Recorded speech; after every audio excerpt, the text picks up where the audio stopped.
ಎಲ್ಲರಿಗೂ ನಮಸ್ಕಾರ. ಪ್ರಾರ್ಥನೆಯೊಂದಿಗೆ ಪ್ರಾರಂಭ ಮಾಡೋಣ. ಅಗಜಾನನ ಪದ್ಮಾರ್ಕಂ ಗಜಾನನಂ ಅಹರ್ನಿಶಂ ಅನೇಕದಂತಂ ಭಕ್ತಾನಾಂ ಏಕದಂತಂ ಉಪಾಸ್ಮಹೆ.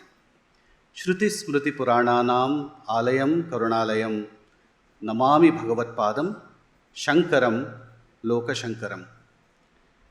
ಎಲ್ಲರಿಗೂ 7ನೇ ದಿನದ ಸೌಂದರ್ಯ ಲಹರಿಯ ವ್ಯಾಖ್ಯಾನಕ್ಕೆ ಸ್ವಾಗತ.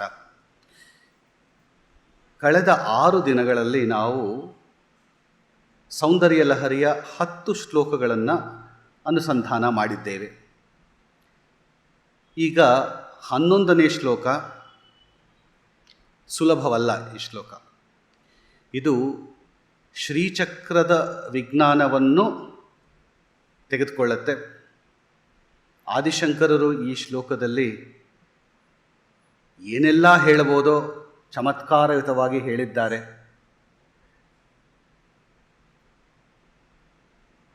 ತುಂಬ ಹೇಳಕ್ಕೆ ಹೋಗಲ್ಲ, ಆದರೆ ಏನು ಇಂಪಾರ್ಟೆಂಟ್, ನಮ್ಮ ಸಾಧನೆಗೆ ಏನು ಬೇಕೋ ಅದು ಹೇಳ್ತೀನಿ.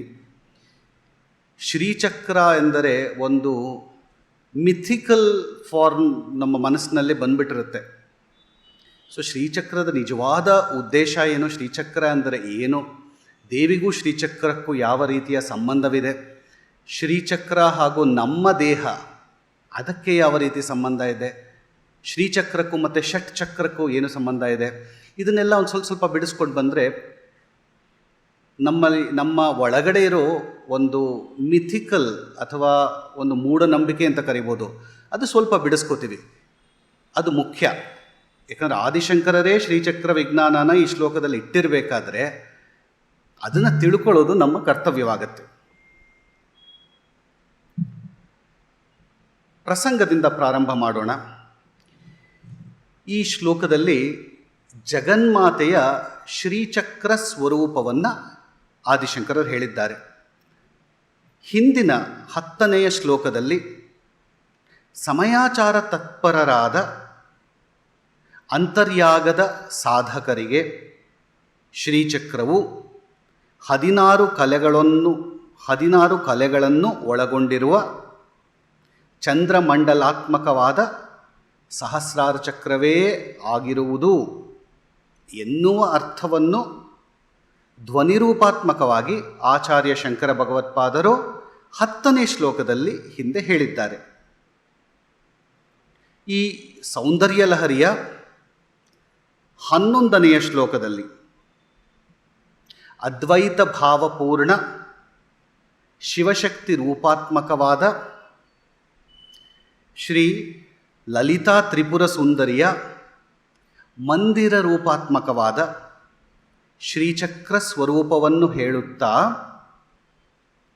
ಅಂತರ್ಯಾಗ ತತ್ಪರರಾದ ಸಾಧಕರಿಗೆ, ಅದರಲ್ಲೂ ಸಮಯಾಚಾರದ ಸಾಧಕರಿಗೆ ಉಪದೇಶವನ್ನು ಮಾಡುತ್ತಾ, ಜೊತೆಗೆ ಬಹಿರ್ಯಾಗ ತತ್ಪರರಾದ ಶ್ರೀಚಕ್ರಾರ್ಚನೆಯ ಸಾಧಕರಿಗೂ ಅವರ ಸಾಧನೆಗೆ ಪೂರಕವಾದ ಶ್ರೀಚಕ್ರದ ಸ್ವರೂಪವನ್ನು ಆಚಾರ್ಯ ಶಂಕರ ಭಗವತ್ಪಾದರು ಈ ಶ್ಲೋಕದಲ್ಲಿ ನಮಗೆ ಉಪದೇಶ ಮಾಡಿರುವರು. ಅರ್ಥ ಏನು ಅಂದರೆ, ಈ ಶ್ಲೋಕನ ತುಂಬ ಚಮತ್ಕಾರಯುತವಾಗಿ ರಚನೆ ಮಾಡಿದ್ದಾರೆ. ಒಂದು ಕಡೆ ನೋಡಿದಾಗ ಇದು ಬಹಿರ್ಯಾಗಕ್ಕೆ ಉಪಯೋಗವಾಗುವ ಶ್ರೀಚಕ್ರ, ಅದನ್ನು ಹೇಳಿದ್ದಾರೆ ಅಂತ ಅನ್ಕೋತೀವಿ. ಅಂದರೆ 4 ಶಿವಚಕ್ರಗಳು, 5 ಶಕ್ತಿ ಚಕ್ರಗಳು, ಅಂದರೆ 4 ಶಿವಚಕ್ರದ ತ್ರಿಕೋಣಗಳು, 5 ಶಕ್ತಿ ಚಕ್ರದ ತ್ರಿಕೋಣಗಳು ಸೇರಿ ಒಂದು ಶ್ರೀಚಕ್ರವಾಗುತ್ತದೆ ಅನ್ನೋ ಪಾಯಿಂಟ್ನ ತಗೊಂಡು ನಾವು ರೇಖಾ ಅಂದರೆ ಜೊಮೆಟ್ರಿಕ್ ಶ್ರೀಚಕ್ರನ ರಚನೆ ಮಾಡ್ತೀವಿ. ಮೇರು ಅನ್ನೋ ಶ್ರೀಚಕ್ರನ ಇಟ್ಕೊಂಡು ಪೂಜೆ ಮಾಡ್ತೀವಿ. ಇದೆಲ್ಲ ಬಹಿರ್ಯಾಗ. ಸೊ ಆ ಬಹಿರ್ಯಾಗಕ್ಕೆ ಅನುಗುಣವಾಗಿ ಶ್ರೀಚಕ್ರದ ರಚನೆಯನ್ನು ಅದನ್ನು ಹೇಳಿದ್ದಾರೆ ಈ ಶ್ಲೋಕದಲ್ಲಿ. ಹಾಗೆ ಅಂತರ್ಯಾಗಕ್ಕೆ ಸಂಬಂಧಪಟ್ಟ ಶ್ರೀಚಕ್ರದ ಒಂದು ಸ್ವರೂಪವನ್ನು ಇಲ್ಲಿ ಹೇಳಿದ್ದಾರೆ. ಈ ಅಂತರ್ಯಾಗಕ್ಕೆ ಸಂಬಂಧಪಟ್ಟ ಶ್ರೀಚಕ್ರದ ರಚನೆ ಸಮಯಾಚಾರಕ್ಕೆ ಸಂಬಂಧಪಟ್ಟದ್ದು. ಅದು ತುಂಬ ಗೂಢವಾಗಿ ಈ ಶ್ಲೋಕದಲ್ಲಿ ಅಂತರ್ಗತವಾಗಿದೆ. ಅದು ಒಂದು ವಿಷಯ. ಆದರೆ ಗೌಡಪಾದರು ಯಾರು? ನಮ್ಮ ಆದಿಶಂಕರರ ಗುರುಗಳ ಗುರುಗಳು, ಪರಮಗುರುಗಳು ಸೌಂದರ್ಯ ಲಹರಿಯನ್ನು ರಚಿಸುವ ಮುಂಚೆ ಗೌಡಪಾದರು ಸುಭಗೋದಯ ಸ್ತುತಿನ ರಚನೆ ಮಾಡಿದರು. ಅವರು ಸಮಯಾಚಾರ ತತ್ಪರವಾಗಿ ಸುಭಗೋದಯ ಸ್ತುತಿನ ರಚನೆ ಮಾಡಿದರು. ಅದಾದ ಮೇಲೆ ಆದಿಶಂಕರರು ಸೌಂದರ್ಯ ಲಹರಿಯನ್ನು ರಚನೆ ಮಾಡಿದ್ರು. ಅವರೂ ಕೂಡ ಸಮಯಾಚಾರ ತತ್ಪರರೇ. ಹಾಗೆ ಮುಂದೆ ಬರುವ ಲಕ್ಷ್ಮೀಧರರು ಕೂಡ ಸಮಯಾಚಾರ ತತ್ಪರರು. ಅವರು ಸೌಂದರ್ಯ ಲಹರಿಗೆ ವ್ಯಾಖ್ಯಾನ ಬರೆದಿದ್ದಾರೆ. ಸೊ ಈ ಸಮಯಾಚಾರ ತತ್ಪರವಾದ ಪರಂಪರೆ ಮುಂದುವರಿಯಿತು. ಅಂದರೆ ಸೌಂದರ್ಯ ಲಹರಿಯಲ್ಲಿ ಆದಿಶಂಕರರು ಸಮಯಾಚಾರ ತತ್ಪರರಾಗಿ ಈ ಶ್ಲೋಕವನ್ನು ಅರ್ಥವಾಗುವಂತೆ ಸಮಯಾಚಾರದವರಿಗೆ ಬರೆದರೂ ಕೂಡ ಇದರಲ್ಲಿ ಕೌಲಾಚಾರದ ಅಂದರೆ ಬಹಿರ್ಯಾಗಕ್ಕೆ ಸಂಬಂಧಪಟ್ಟ ಶ್ರೀಚಕ್ರದ ರಚನೆಯನ್ನು ಕೂಡ ಒಳಗಡೆ ಸೇರಿಸಿದ್ದಾರೆ. ಅದು ಸ್ವಲ್ಪ ನೋಡ್ಕೊಂಡು ಹೋದರೆ ಅರ್ಥ ಆಗುತ್ತೆ. ಜೊತೆಗೆ ಮುಂಚೆ ಹೇಳಿದ ಹಾಗೆ ನಮ್ಮ ಸಹಸ್ರಾರವೇ ಶ್ರೀಚಕ್ರ ಅಂತ ತಗೊಂಡಾಗ ಶ್ರೀಚಕ್ರಕ್ಕೂ ಹಾಗೂ ನಮ್ಮ ಸಹಸ್ರಾರಕ್ಕೂ ಹೇಗೆ ಐಕ್ಯತೆ ಇದೆ ಅನ್ನೋದನ್ನು ಮುಂದೆ ನೋಡ್ಕೊಂಬರ್ತೀವಿ. ಶ್ಲೋಕ ತಗೊಳ್ಳೋಣ. ಚತುರ್ಭಿಃ ಶ್ರೀಕಂಠೈಃ ಶಿವಯುವತಿಭಿಃ ಪಂಚಭಿರಪಿ ಪ್ರಭಿನ್ನಾಭಿಃ ಶಂಭೋರ್ನವಭಿರಪಿ ಅಥವಾ ಶಂಭೋಃ ನವಭಿರಪಿ ಮೂಲ ಪ್ರಕೃತಿಭಿಃ ಚತುಶ್ಚತ್ವಾರಿಂಶತ್ ವಸುದಲಕಲಾಶ್ರಿತ್ರಿವಲಯ ತ್ರಿರೇಖಾಭಿಃ ಸಾರ್ಧಂ ತವ ಚರಣಕೋಣಾಃ ಪರಿಣತಾಃ. ಪ್ರತಿಪದಾರ್ಥ ನೋಡಿದಾಗ ಆದಿಶಂಕರರು ಏನು ಹೇಳ್ತಾ ಇದ್ದಾರೆ? ಹೇ ಭಗವತಿ, ನೀನು ಭಗವತಿಗೆ ಹೇಳ್ತಾ ಇದ್ದಾರೆ, ತಾಯೇ ನೀನು ವಾಸ ಮಾಡುವ ಗೃಹವಾದ ಮಂದಿರವಾದ ಶ್ರೀಚಕ್ರವು ಚತುರ್ಭಿಃ ಶ್ರೀಕಂಠೈಃ 4 ಶಿವಚಕ್ರಗಳಿಂದಲೂ ಶಂಭೋಃ ಆ ಶಿವಚಕ್ರಗಳಿಂದ ಪ್ರಭಿನ್ನಾಭಿಃ ಭಿನ್ನವಾಗಿರುವ ಪಂಚಭಿಃ ಶಿವಯುವತಿಭಿಃ 5 ಶಕ್ತಿ ಚಕ್ರಗಳಿಂದಲೂ ನವಭಿಃ ಮೂಲ ಪ್ರಕೃತಿಭಿಃ ಅಪಿ 9 ಮೂಲ ಪ್ರಕೃತಿಗಳಿಂದಲೂ ಅಥವಾ ಮೂಲ ಪ್ರಕೃತಿ ಯೋನಿಗಳಿಂದಲೂ ತವ ನಿನ್ನ ಶರಣಕೋಣಾಃ ವಾಸಗೃಹವಾದ ಶ್ರೀಚಕ್ರದ ಕೋಣಗಳು ವಸುದಲ ಕಲಾಶ್ರಿತ್ರಿವಲಯ ತ್ರಿರೇಖಾಭಿಃ ಸಾರ್ಧಂ ಬಿಂದು 1 ತ್ರಿಕೋಣ 8 ದಳ 16 ದಳ 3 ಮೇಖಲೆಗಳು ಹಾಗೂ 3 ಭೂಪುರಗಳಿಂದಲೂ ಚತುಶ್ಚತ್ವಾರಿಂಶತ್ 44 ಕೋಣಗಳಾಗಿ ಪರಿಣತಾಃ ಪರಿಣತಿಯನ್ನು ಹೊಂದಿವೆ. ಇದು ಜೊಮೆಟ್ರಿಕ್ ಕಾನ್ಫಿಗರೇಷನ್ ಆಫ್ ಶ್ರೀಚಕ್ರನ ಹೇಳ್ತಾ ಇದ್ದಾರೆ.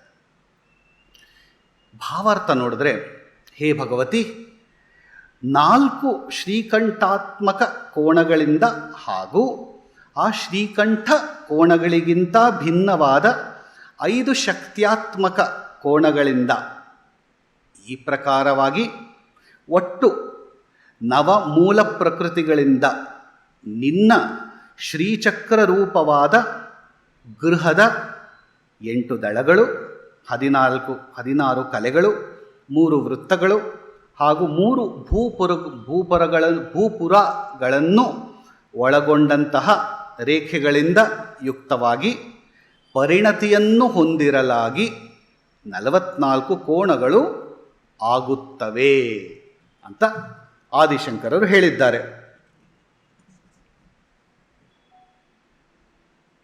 ಇಲ್ಲಿ ಈ 11ನೇ ಶ್ಲೋಕದಲ್ಲಿ ಆಚಾರ್ಯ ಶಂಕರ ಭಗವತ್ಪಾದರು ಶ್ರೀಚಕ್ರದ ಸ್ವರೂಪವನ್ನು ವರ್ಣಿಸಿದ್ದಾರೆ. ಶ್ರೀಚಕ್ರವೇ ಭಗವತಿಯ ವಾಸಸ್ಥಾನ ಅಂತ ಹೇಳ್ತಾ ಇದ್ದಾರೆ. ಹಾಗೂ ಇದನ್ನು ಹೇಳ್ತಾ ಅತ್ಯಂತ ರಹಸ್ಯ ರೂಪದಿಂದ, ನಮ್ಗೆ ಗೊತ್ತೇ ಆಗಲ್ಲ ಅಷ್ಟು ರಹಸ್ಯ ರೂಪದಿಂದ ಶ್ರೀಚಕ್ರವನ್ನು ಒಳಗೊಂಡಂತಹ ಸಂಪೂರ್ಣ ಸೃಷ್ಟಿಯ ರಹಸ್ಯವನ್ನು, ಅದರ ಸ್ವರೂಪವನ್ನು, ಬ್ರಹ್ಮಾಂಡದ ಸ್ವರೂಪವನ್ನು, ಪಿಂಡಾಂಡದ ಸ್ವರೂಪವನ್ನು, ಶಿವಶಕ್ತಿಯರ ಐಕ್ಯ ಭಾವವನ್ನು ಹಾಗೂ ಚಂದ್ರಕಲಾತ್ಮಕವಾದ ಶ್ರೀವಿದ್ಯೆಯ ಹಾಗೂ ಶ್ರೀಚಕ್ರದ ಐಕ್ಯತೆಯನ್ನು ಕೂಡ ಈ ಶ್ಲೋಕದಲ್ಲಿ ಬಹಳ ಚಮತ್ಕಾರಯುತವಾಗಿ ಹೇಳಿದ್ದಾರೆ, ಅತ್ಯಂತ ರಹಸ್ಯ ರೀತಿಯಲ್ಲಿ. ಮುಂದೆ ಹೋಗೋಕ್ಕೆ ಮೊದಲು ಶ್ರೀಚಕ್ರದ ವಿಜ್ಞಾನವನ್ನು ತಿಳ್ಕೊಳ್ಳೋಣ ಸ್ವಲ್ಪ. ಏನು ಶ್ರೀಚಕ್ರ ವಿಜ್ಞಾನ ಹೇಳ್ತೀನಿ. ಅನಾದಿ ಕಾಲದಿಂದಲೂ ನಮ್ಮ ಪೂರ್ವಜರ, ಋಷಿಗಳ, ಮಹಾತ್ಮರ ಮೂಲಕ ವಿವಿಧ ದೇವತೆಗಳ ಪೂಜಾ ಯಂತ್ರಗಳು ಬೇರೆ ಬೇರೆ ಸ್ವರೂಪಗಳಲ್ಲಿ, ಬೇರೆ ಬೇರೆ ಪ್ರತ್ಯೇಕ ಸ್ವರೂಪಗಳಲ್ಲಿ ಅವರೆಲ್ಲ ಸೇರ್ಕೊಂಡು ನಿರ್ದಿಷ್ಟ ಮಾಡಿ, ಹೀಗೆ ಈ ದೇವತೆಗಳಿಗೆ ಈ ಯಂತ್ರಗಳಿರಬೇಕು ಅಂತ ಒಂದು ನಿರ್ದೇಶನ ಕೊಟ್ಟಿದ್ದಾರೆ. ಅದರಲ್ಲೂ ಶ್ರೀ ಲಲಿತಾ ತ್ರಿಪುರ ಸುಂದರಿಯ ಅಥವಾ ಶ್ರೀವಿದ್ಯೆಯ ಪೂಜಾ ಯಂತ್ರಕ್ಕೆ ವಿಶೇಷವಾದ ಮಹತ್ವ ಇದೆ. ಹಾಗೂ ಈ ಪೂಜಾ ಪದ್ಧತಿ ಹಾಗೂ ಈ ಯಂತ್ರವು ವಿಶೇಷವಾದ ಖ್ಯಾತಿಯನ್ನು ಪಡೆದಿದೆ. ಇದು ಶ್ರೀಚಕ್ರ ಅಥವಾ ಶ್ರೀಯಂತ್ರ ಅನ್ನೋ ಹೆಸರಿಂದ ನಾವು ಇದನ್ನು ಕರಿತೀವಿ. ಕಾರಣ ಜಗದ್ಗುರುಗಳಾದ ಶಂಕರಾಚಾರ್ಯರ ಮೂಲಕವೇ ಈ ಶ್ರೀಯಂತ್ರದ ಪ್ರತಿಷ್ಠಾಪನೆಯು ಅನೇಕ ಶಕ್ತಿಪೀಠಗಳಲ್ಲಿ ಆಗಿದೆ. ಆದ್ದರಿಂದ ಇದಕ್ಕೆ ಅತ್ಯಂತ ಪ್ರಶಸ್ತವಾದ ಒಂದು ಸ್ಥಾನವಿದೆ. ಅತ್ಯಂತ ಭಕ್ತಿಪೂರ್ಣವಾದ ಸ್ಥಾನವನ್ನು ಕೊಡಲಾಗಿದೆ. ಹಾಗೂ ಇನ್ನೊಂದು ಮುಖ್ಯವಾದ ಕಾರಣ, ಈ ಒಂದು ಶ್ರೀಚಕ್ರದ ಖ್ಯಾತಿಗೆ ಏನಪ್ಪ ಅಂದರೆ, ಈ ಯಂತ್ರದ ಸ್ವರೂಪವೇ ಅತ್ಯಂತ ಕ್ಲಿಷ್ಟ ಹಾಗೂ ವಿಲಕ್ಷಣವಾಗಿದೆ. ವಿಲಕ್ಷಣ ಅಂದರೆ ತುಂಬ ಅದನ್ನು ನೋಡಿದ್ರೆ ಅರ್ಥ ಆಗಲ್ಲ. ಯಾಕೆ ಇಷ್ಟೊಂದು ಟ್ರಯಾಂಗಲ್ಸ್ ಇದೆ, ಇದನ್ನು ಅರ್ಥ ಮಾಡ್ಕೊಳ್ಳೋಕೆ ಹೋಗಿ ಒಂದು ಕಡೆಯಿಂದ ಹೋದರೆ ಇನ್ನೊಂದು ಕಡೆಗೆ ಸಿಕ್ಕಾಕೊಳ್ತೀವಿ, ಕಳೆದು ಹೋಗ್ತೇವೆ. ಶ್ರೀಯಂತ್ರದಲ್ಲಿ ಹೊರಗಡೆಯಿಂದ ಒಳಗಡೆ ನಡ್ಕೊಂಡು ಹೋಗ್ಬೇಕಾ, ಒಳಗಡೆಯಿಂದ ಹೊರಗಡೆಗೆ ಹೋಗ್ಬೇಕಾ, ಮೇಲಿಂದ ಕೆಳಗಡೆ ನೋಡ್ಕೊಂಡು ಹೋಗ್ಬೇಕಾ, ಕೆಳಗಿನಿಂದ ಮೇಲೆ ನೋಡ್ಕೊಂಡು ಹೋಗ್ಬೇಕಾ? ಮೇರು ಅಂತಂದರೆ ಒಂದು ಹೀಗೆ ಒಂದು ಪರ್ವತದ ಹಾಗಿರುತ್ತೆ. ಅದ್ಯಾಕೆ ಹಾಗಿದೆ? ರಾಜರಾಜೇಶ್ವರಿ ಬೈಂದವ ಸ್ಥಾನದಲ್ಲಿ ಶಿವಶಕ್ತಿಯರಾಗಿ ಕೂತಿದ್ದಾಳೆ. ಏನು ಹಾಗಾದರೆ? ಈ ಬೇಕಾದಷ್ಟು ಅಂಶಗಳು. ಒಂದು, ನಾವು ಪೂಜೆ ಮಾಡಬೇಕೋ ಬೇಡವೋ ಅದು ಬೇರೆ ವಿಷಯ. ಶ್ರೀಯಂತ್ರ ಮನೇಲಿ ಇಟ್ಕೋಬೇಕಾ, ಇಟ್ಕೊಂಡ್ರೆ ಯಾವ ಥರ ಇಟ್ಕೋಬೇಕು, ಕರೆಕ್ಟ್ ಡಯಾಗ್ರಾಮಲ್ಲಿ ಜೊಮೆಟ್ರಿಕ್ ಆಗಿ ಮಾಡಿದಾರೋ ಇಲ್ವೋ, ಅನೇಕ ಸಮಸ್ಯೆಗಳಾಗಿ ಈ ಪ್ರಶ್ನೆಗಳು ನಮ್ಮ ಮುಂದೆ ಉದ್ಭವವಾದಾಗ, ಇನ್ನೊಂದು ಕೇಳಿದ್ದೇನೆ, ಶ್ರೀಚಕ್ರನ ಕೊಂಡ್ಕೋಬಾರ್ದು, ಯಾರು ಕೊಟ್ಟರೆ ಅದನ್ನು ಇಸ್ಕೋಬೇಕು, ಅದನ್ನು ತಗೋಬೇಕು. ಹಾಗೆ ಅದನ್ನು ಪೂಜೆ ಮಾಡಬೇಕಾದ್ರೆ ಶ್ರೀಚಕ್ರ ನಮಗೆ ದೀಕ್ಷೆ ಆಗಿರಬೇಕು. ಅನೇಕ ಪ್ರಶ್ನೆಗಳು ಜನರಲ್ಲಿ ಉದ್ಭವಿಸಿವೆ, ನಿಜ. ಈ ಎಲ್ಲ ಪ್ರಶ್ನೆಗಳಿಗೂ ಇಲ್ಲಿ ನಾನು ಸಮಾಧಾನ ಕೊಡಲ್ಲ. ಆದರೆ ಮುಂದೆ ನಾವು ಮಾತಾಡ್ತಾ ಅರ್ಥ ಮಾಡ್ಕೊಳ್ತಾ ಕೆಲವು ಪ್ರಶ್ನೆಗಳು ನಿಮ್ಮಲ್ಲೇ ಸಮಾಧಾನ ರೂಪವಾಗಿ ಉತ್ತರ ಸಿಗುತ್ತೆ ಅನ್ನೋ ಒಂದು ಭರವಸೆ ನನಗಿದೆ. ಆ ಕಾರಣಕ್ಕೆ ಇದನ್ನು ಸ್ವಲ್ಪ ಡೀಟೇಲಾಗಿ ತಗೊಳ್ಳೋಣ.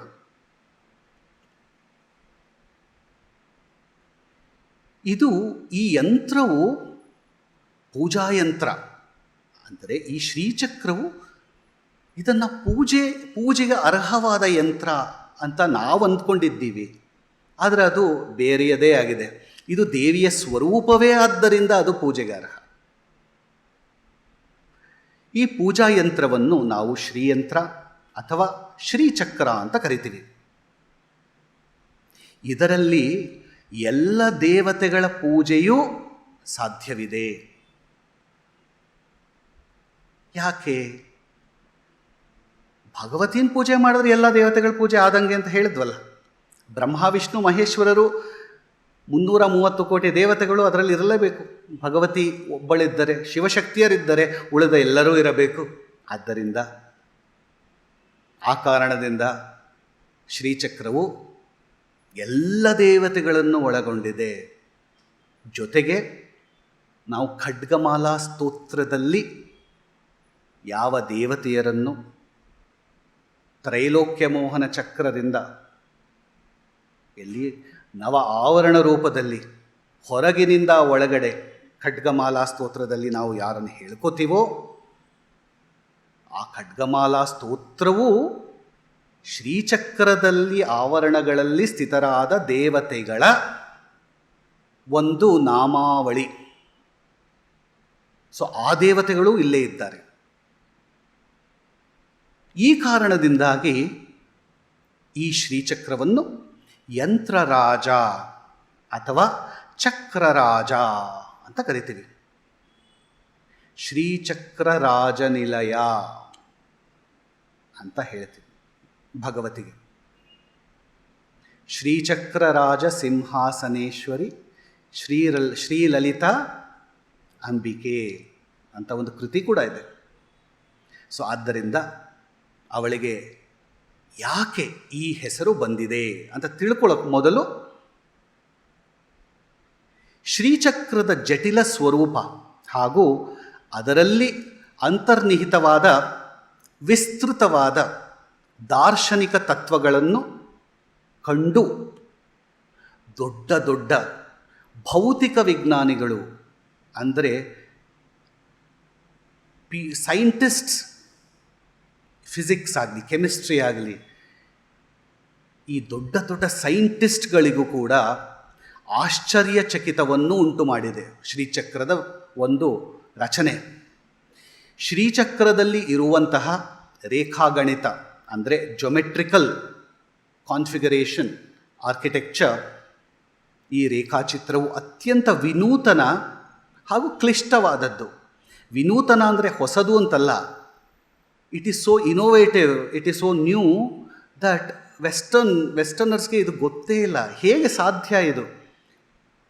ಶ್ರೀಚಕ್ರದ ರಚನೆ ಮಾಡೋದೇ ಕಷ್ಟ, ಸಾಧ್ಯವೇ ಇಲ್ಲ. ಹೇಳ್ತಾರೆ ಎಕ್ಸ್ಪರ್ಟ್ಸ್ ಅಲ್ಲದೆ ಹೋದರೆ, ನಿಮಗೆ ದೀಕ್ಷೆ ಆಗಲಿದೆ ಇದ್ದರೆ ನೀವು ದಯವಿಟ್ಟು ಈ ಕೆಲಸ ಕೈ ಹಾಕಬೇಡಿ.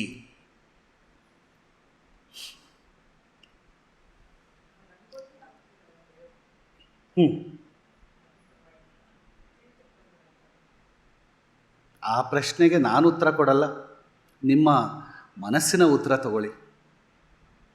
ನಿಮಗೆ ದೇವಿ ಪರ್ಮಿಷನ್ ಕೊಟ್ಟಿದ್ದಾಳೆ ಅಂದರೆ ಮಾಡ್ಬೋದೇನೋ ಅಲ್ವಾ? ನಿಮಗೂ ದೇವಿಗೂ ಸಂಬಂಧಪಟ್ಟಿದ್ದುದು ಅಷ್ಟೇ. ಇದನ್ನು ಆಮೇಲೆ ಉತ್ತರ ಕೊಡ್ತೀನಿ ಬೇರೆ ರೀತಿಯಲ್ಲಿ. ಇದು ಅತ್ಯಂತ ವಿನೂತನವಾದದ್ದು ಹಾಗೂ ಕ್ಲಿಷ್ಟವಾದದ್ದು. ಹಾಗೂ ಈ ಯಂತ್ರವು ಸೃಷ್ಟಿಯ ಸೂಕ್ಷ್ಮಾತಿ ಸೂಕ್ಷ್ಮ ರಹಸ್ಯಗಳನ್ನು ತನ್ನಲ್ಲಿ ಅಡಕ ಮಾಡಿಕೊಂಡಿದೆ ಅಂತ ಈ ಭೌತಿಕ ವಿಜ್ಞಾನಿಗಳು ಸ್ವೀಕಾರ ಮಾಡಿದ್ದಾರೆ. ವಿಶ್ವದ ಯಾವ ಅನ್ಯ ಕ್ಷೇತ್ರದಲ್ಲಿ ಕೂಡ ಈ ರೀತಿಯ ಗೂಢಾರ್ಥವನ್ನು ಇಟ್ಟುಕೊಂಡು ತನ್ನಲ್ಲಿ ಇರುವಂತಹ ಪ್ರತೀಕವನ್ನಾಗಲಿ ತತ್ವವನ್ನಾಗಲಿ ಸಿಂಬಲಿಸಮ್ ಅಂತೀವಿ, ಈ ಸಿಂಬಲಿಸಮ್ನಾಗಲಿ ನೋಡಕ್ಕೆ ಸಿಗಲ್ಲ. ಈ ಶ್ರೀಚಕ್ರದ ಅಧಿಕ ಲೋಕಪ್ರಿಯತೆಯ ಮುಖ್ಯ ಕಾರಣವೇ ಅದರ ಅಭೂತಪೂರ್ವತೆ. The innovative and the distinctive ability of the geometrical configuration and the framework of Sri Chakra has made it highly, I would say, famous. ಈ ಶ್ರೀಚಕ್ರದಲ್ಲಿ ವಿಭಿನ್ನ ಅಂಗಗಳಿವೆ. ಒಂಥರ ನೋಡಿದ್ರೆ ನಾವು ನವಾವರಣ ಅಂತ ನೋಡ್ತೀವಿ, 9 ಆವರಣಗಳು. ಅದಕ್ಕೆ ಮೊದಲು ಒಂದು ಶ್ರೀಚಕ್ರ ರಚನೆ ಮಾಡಬೇಕಾದ್ರೆ ಅದರಲ್ಲಿ ಏನು ಜೊಮೆಟ್ರಿಕಲ್ ಐಟಮ್ಸ್ ಇರುತ್ತೆ ಅಂತ ನೋಡಿದಾಗ ಒಂದು ಬಿಂದು ಇರುತ್ತೆ ಅದರಲ್ಲಿ, ಹಾಗೂ ಒಂದು ತ್ರಿಕೋಣ. ಬಿಂದು ಅಂದರೆ ಡಾಟ್ ಅಥವಾ ನಾವು ಸಿಂಗ್ಯುಲಾರಿಟಿ ಅಂತ ಕರಿತೀವಿ. ಆಮೇಲೆ ಒಂದು ತ್ರಿಕೋಣ ಟ್ರಯಾಂಗಲ್, ವೃತ್ತ ಅಂದರೆ ಸರ್ಕಲ್, ಪದ್ಮದಳ ಅಂದರೆ ಲೋಟಸ್ ಪೆಟಲ್, ಹಾಗೂ ಚತುಷ್ಕೋಣ ಅಂದರೆ ಸ್ಕ್ವೇರ್. ನಮಗೆ ಒಂದು ಬಿಂದು ಗೊತ್ತಿರಬೇಕು ಬರೆಯೋಕ್ಕೆ, ಒಂದು ತ್ರಿಕೋಣ ಬರೆಯೋಕ್ಕೆ ಬರಬೇಕು, ಒಂದು ಸರ್ಕಲ್ ಬರೆಯೋಕ್ಕೆ ಬರಬೇಕು, ಒಂದು ಪದ್ಮದಳ ಬರೆಯೋಕ್ಕೆ ಬರಬೇಕು, ಹಾಗೂ ಒಂದು ಚತುಷ್ಕೋಣ ಬರೆಯೋಕ್ಕೆ ಬರಬೇಕು. ಆದರೆ ಪ್ರಶ್ನೆ, ಬಿಂದುವನ್ನು ಉಪಯೋಗಿಸಿ, ತ್ರಿಕೋಣವನ್ನು ಉಪಯೋಗಿಸಿ, ವೃತ್ತವನ್ನು ಉಪಯೋಗಿಸಿ, ಪದ್ಮದಳವನ್ನು ಉಪಯೋಗಿಸಿ, ಚತುಷ್ಕೋಣವನ್ನು ಉಪಯೋಗಿಸಿ ಯಾತಕ್ಕೆ ಈ ಜೊಮೆಟ್ರಿಕ್ ಪ್ಯಾಟರ್ನ್ಸ್ನೇ ಉಪಯೋಗಿಸಿದ್ದಾರೆ ಶ್ರೀಚಕ್ರದಲ್ಲಿ? ಬರುತ್ತಲ್ವ ಒಳಗಡೆ ಪ್ರಶ್ನೆ. ಬಿಂದು ಯಾಕೆ ಸೆಂಟ್ರಲ್? ಬಿಂದು ಬದಲು ಒಂದು ಸರ್ಕಲ್ಲೇ ಹಾಕ್ಬೋದಾಗಿತ್ತು, ಸ್ಕ್ವೇರ್ ಬದಲು ರೆಕ್ಟ್ಯಾಂಗಲ್ ಹಾಕ್ಬೋದಾಗಿತ್ತು, ಆಚೆ ದೊಡ್ಡ ಟ್ರಯಾಂಗಲ್ ಹಾಕ್ಬೋದಾಗಿತ್ತು. ಯಾಕೆ ಈ ಥರ ಈ ಕಾನ್ಫಿಗರೇಷನ್ನಲ್ಲೇ ಶ್ರೀಚಕ್ರ ಇದೆ? ಇದು ಮುಖ್ಯವಾದ ಪ್ರಶ್ನೆ. ಅದಕ್ಕೆ ನಮ್ಮ ದಾರ್ಶನಿಕರು ಏನು ಕಂಡುಕೊಂಡ್ರು ಅಂತ ನೋಡಿದಾಗ, ಮೊದಲು ಬಿಂದು ತಗೊಳ್ಳೋಣ. ಯಾವುದೇ ಚಕ್ರದ, ಯಾವುದೇ ಮಂಡಲ ತಗೊಳ್ಳಿ, ಬುದ್ಧಿಸ್ಟ್ ಮಂಡಲ ತಗೋಬೋದು, ಅಥವಾ ನಮ್ಮ ಯಾವುದೇ ಯಂತ್ರ ತಗೊಂಡ್ರೂ ಸಾಮಾನ್ಯವಾಗಿ ಮಧ್ಯಸ್ಥ ಕೇಂದ್ರ ಬಿಂದುವೇ ಪರಾಶಕ್ತಿಯ ದ್ಯೋತಕ. ಎಸ್ಪೆಷಲಿ ಶ್ರೀಚಕ್ರದಲ್ಲಿ ಇರುವ ಬಿಂದುವು ಪರಾಶಕ್ತಿಯನ್ನು ಸೂಚಿಸುತ್ತದೆ. ಈ ಬಿಂದುವಿನ ಅಂದರೆ ಒಂದೇ ಒಂದು ಬಿಂದು ತಗೊಳ್ಳಿ, ಬೇರೆದೆಲ್ಲ ಬಿಟ್ಬಿಡಿ. ಫಸ್ಟು ಶ್ರೀಚಕ್ರದಲ್ಲಿ ಇರೋ ಜೊಮೆಟ್ರಿಕ್ ಇದು ಅಂದರೆ ಮೊದಲು ಬಿಂದು. ಬಿಂದು ಆಚೆ ಏನೂ ಇಲ್ಲ, ಬರೀ ಬಿಂದು. ಒಂದು ಡಾಟ್, ಒಂದು ಪೇಪರ್ ಮೇಲೆ ಒಂದು ಡಾಟ್ ಇಟ್ಟಿದ್ದೀರ. ಈ ಡಾಟ್ನ ಏನು ಸಿಗ್ನಿಫೈ ಮಾಡುತ್ತೆ? ಅಥವಾ ಆಕಾಶದಲ್ಲಿ ಮೊದಲು ಹುಟ್ಟಿದ್ದೇ ಬಿಂದು, ಆಕಾಶನೂ ಇರಲಿಲ್ಲ, ಸೃಷ್ಟಿಯಲ್ಲಿ ಮೊದಲು ಫಾರಮ್ ಆಗಿದ್ದು ಬಿಂದು, ಅದಕ್ಕೆ ಮಹಾಬಿಂದು ಅಂತೀವಿ. ಆ ಬಿಂದು ಯಾಕಿದೆ? ಅದೇ ಪರಾಶಕ್ತಿಯನ್ನು ಸೂಚಿಸುತ್ತದೆ. ಈ ಬಿಂದುವಿನ ಹೊರಗಿನಲ್ಲಿ, ಔಟ್ಸೈಡ್ ದ ಬಿಂದು, ನಾನಾ ಪ್ರಕಾರದ ಶಕ್ತಿಗಳು ವಿಕಾಸವನ್ನು ಹೊಂದುತ್ತವೆ. ಹಾಗೂ ಕಡೆಗೆ ಅಂತ್ಯದಲ್ಲಿ ಆ ಬಿಂದುವಿನಲ್ಲೇ ಸಂಕುಚಿತವಾಗಿ ಅದರಲ್ಲೇ ಲಯವಾಗಿ ಹೋಗುತ್ತವೆ. ಬಿಂದುವು ಪೂರ್ಣ, ಯಾವುದೇ ರೀತಿಯ ಅಪೂರ್ಣತೆ ಬಿಂದುವಿನಲ್ಲಿ ಇರುವುದಿಲ್ಲ. ಅಥವಾ ಇದು ಪೂರ್ಣತ್ವದ ಸೂಚಕ. ಹಾಗೂ ಈ ಬಿಂದುವು ಸರ್ವವ್ಯಾಪಕ. ಅದು ಇದೆ ಹಾಗೂ ಇಲ್ಲ ಹಾಗಿರುತ್ತೆ. ಬಿಂದು ಕಾಣಿಸಲ್ಲ, ಆದರೆ ಇರುತ್ತೆ. ಗಣಿತ ವಿಜ್ಞಾನದ ದೃಷ್ಟಿಯಿಂದ, ಮ್ಯಾಥಮ್ಯಾಟಿಕಲಿ,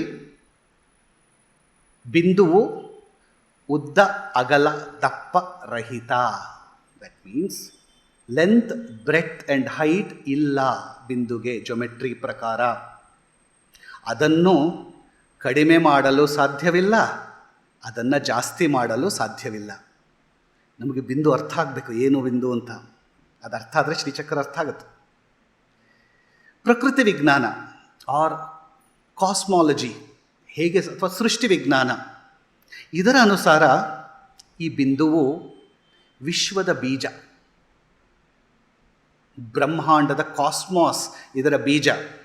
ಈ ಬೀಜದಿಂದ ಸೃಷ್ಟಿಯ ಉತ್ಪತ್ತಿಯು ಆಗುತ್ತದೆ. ಹಾಗೂ ಸೃಷ್ಟಿಯು ಈ ಬೀಜದಲ್ಲಿಯೇ ಲಯವಾಗುತ್ತೆ. ಈ ಬೀಜನ ಸಿಂಗ್ಯುಲಾರಿಟಿ ಅಂತ ಕರೆದ್ರು. ಬಿಗ್ ಬ್ಯಾಂಗ್ ಅಂತ ನಾವು ಹೇಳಿದಾಗ ಅದು ಸಿಂಗ್ಯುಲಾರಿಟಿನಲ್ಲಿ ಪ್ರಾರಂಭವಾಗಿ ಮತ್ತೆ ಬಿಗ್ ಕ್ರಂಚ್, ಯೂನಿವರ್ಸ್ ಮತ್ತೆ ಕೊಲ್ಯಾಪ್ಸ್ ಆದಾಗ ಬಿಗ್ ಕ್ರಂಚ್ಗೆ ಹೋಗುತ್ತೆ. ಆ ಪರ್ಸ್ಪೆಕ್ಟಿವ್ ಬಿಂದುಗೆ ಬರುತ್ತೆ. ಎಲ್ಲಿ? ಸೃಷ್ಟಿ ವಿಜ್ಞಾನನ ತಗೊಂಡಾಗ.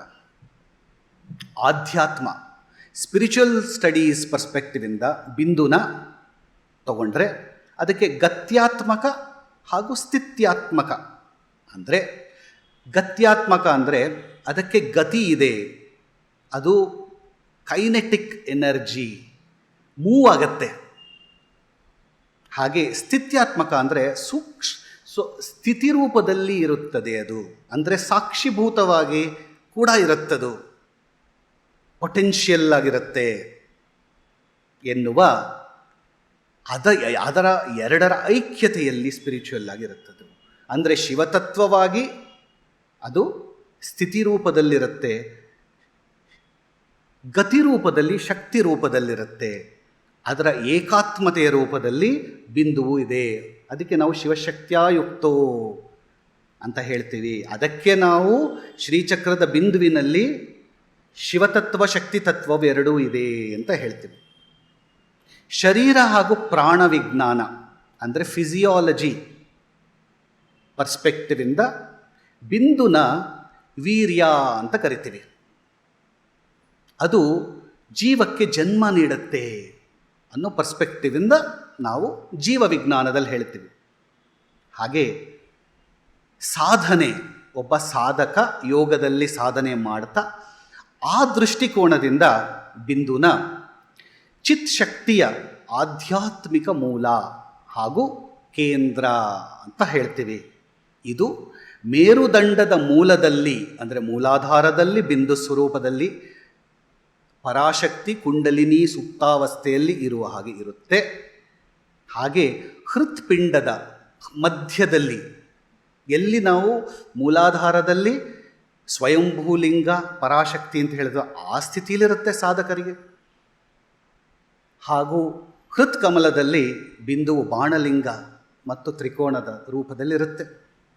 ಹಾಗೂ ಸಹಸ್ರಾರದಲ್ಲಿ ಆಜ್ಞಾಚಕ್ರ ಸಹಸ್ರಾರ ಇದೆರಡು ಇದರಲ್ಲಿ ಕಾನ್ಫಿಗರೇಷನ್ನಲ್ಲಿ ಇತರ ಲಿಂಗ ಹಾಗೂ ತ್ರಿಕೋಣ ಎನ್ನುವ ಒಂದು ಇದ್ದು ಬ್ರಹ್ಮರಂಧ್ರ, ಸಹಸ್ರಾರದಲ್ಲಿ ಇರುವ ಬ್ರಹ್ಮರಂಧ್ರದಲ್ಲೂ ಆ ಬಿಂದುವು ಇರುತ್ತೆ.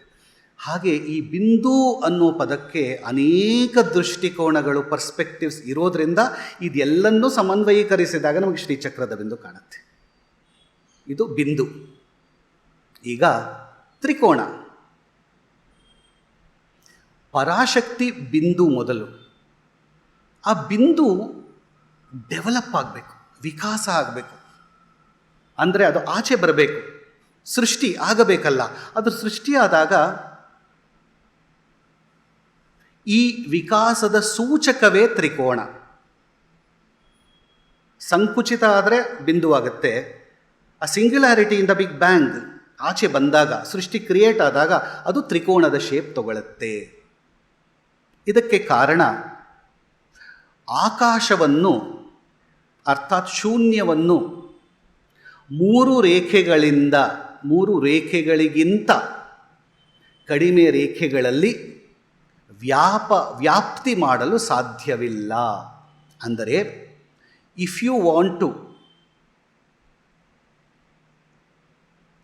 Cover space with lines, you need at least minimum 3 lines to cover a space or ಶೂನ್ಯ. ಆ 3 ಲೈನ್ಗಳನ್ನ ನಾವು ಹಾಕಿದಾಗ ಒಂದು ಟ್ರಯಾಂಗಲ್ ಆಗಿ ಕಾಣುತ್ತೆ. 3 ರೇಖೆಗಳು ಬೇಕೇ ಬೇಕು. ಇಲ್ಲ ಸರ್ಕಲ್ ಇರಬೇಕು, ಇಲ್ಲ ಲೈನ್ಸ್ ಇದ್ದರೆ ಅದು ಟ್ರಯಾಂಗಲ್ಲೇ ಆಗಿರಬೇಕು. ಆದ್ದರಿಂದ triangle is minimum it has 3 lines to support it. ಇದರಿಂದಾಗಿಯೇ ಪ್ರಕೃತಿನ ನಾವು ಮೂಲ ತ್ರಿಕೋಣ ಅಂತ ಕರಿತೀವಿ. ಮೂಲ ಪ್ರಕೃತಿ ಬಿಹಿ ಅಂತ ಒಂದು ಪದ ಬರುತ್ತೆ ಆಮೇಲೆ ಇದರಲ್ಲಿ. ಇದೆಲ್ಲ ನಾನು ಮೊದಲೇ ಹೇಳ್ಕೊಂಡು ಹೋದರೆ ಸುಲಭ ಆಗತ್ತೆ. ಆದ್ದರಿಂದ ಈ ಥಿಯರಿ ಸ್ವಲ್ಪ ಮುಖ್ಯ ಆಗತ್ತೆ. ಯಾವ ತ್ರಿಕೋಣದ ಮೂಲೆ, ತ್ರಿಕೋಣಕ್ಕೆ ಹೀಗಿರುತ್ತೆ ಅಥವಾ ಹೀಗಿರುತ್ತೆ. ಈ ತ್ರಿಕೋಣದ ಮೂಲೆ ಶೀರ್ಷ ಭಾಗವು ಅಂದರೆ ಏಪೆಕ್ಸ್ ಆಫ್ ದ ಟ್ರಯಾಂಗಲ್, ಇದು ಅಧೋಮುಖ ಅಂದರೆ ಕೆಳಗಿರುತ್ತೋ. ಅಂದರೆ ಟ್ರಯಾಂಗಲ್ ಈ ಥರ ಬರಿತೀವಿ, ಆ ಏಪೆಕ್ಸ್ ಎಡ್ಜು ಕೆಳಮುಖವಾಗಿರುತ್ತೆ, ಆ ತ್ರಿಕೋಣವನ್ನು ನಾವು ಶಕ್ತಿ ತ್ರಿಕೋಣ ಅಂತ ಕರಿತೀವಿ.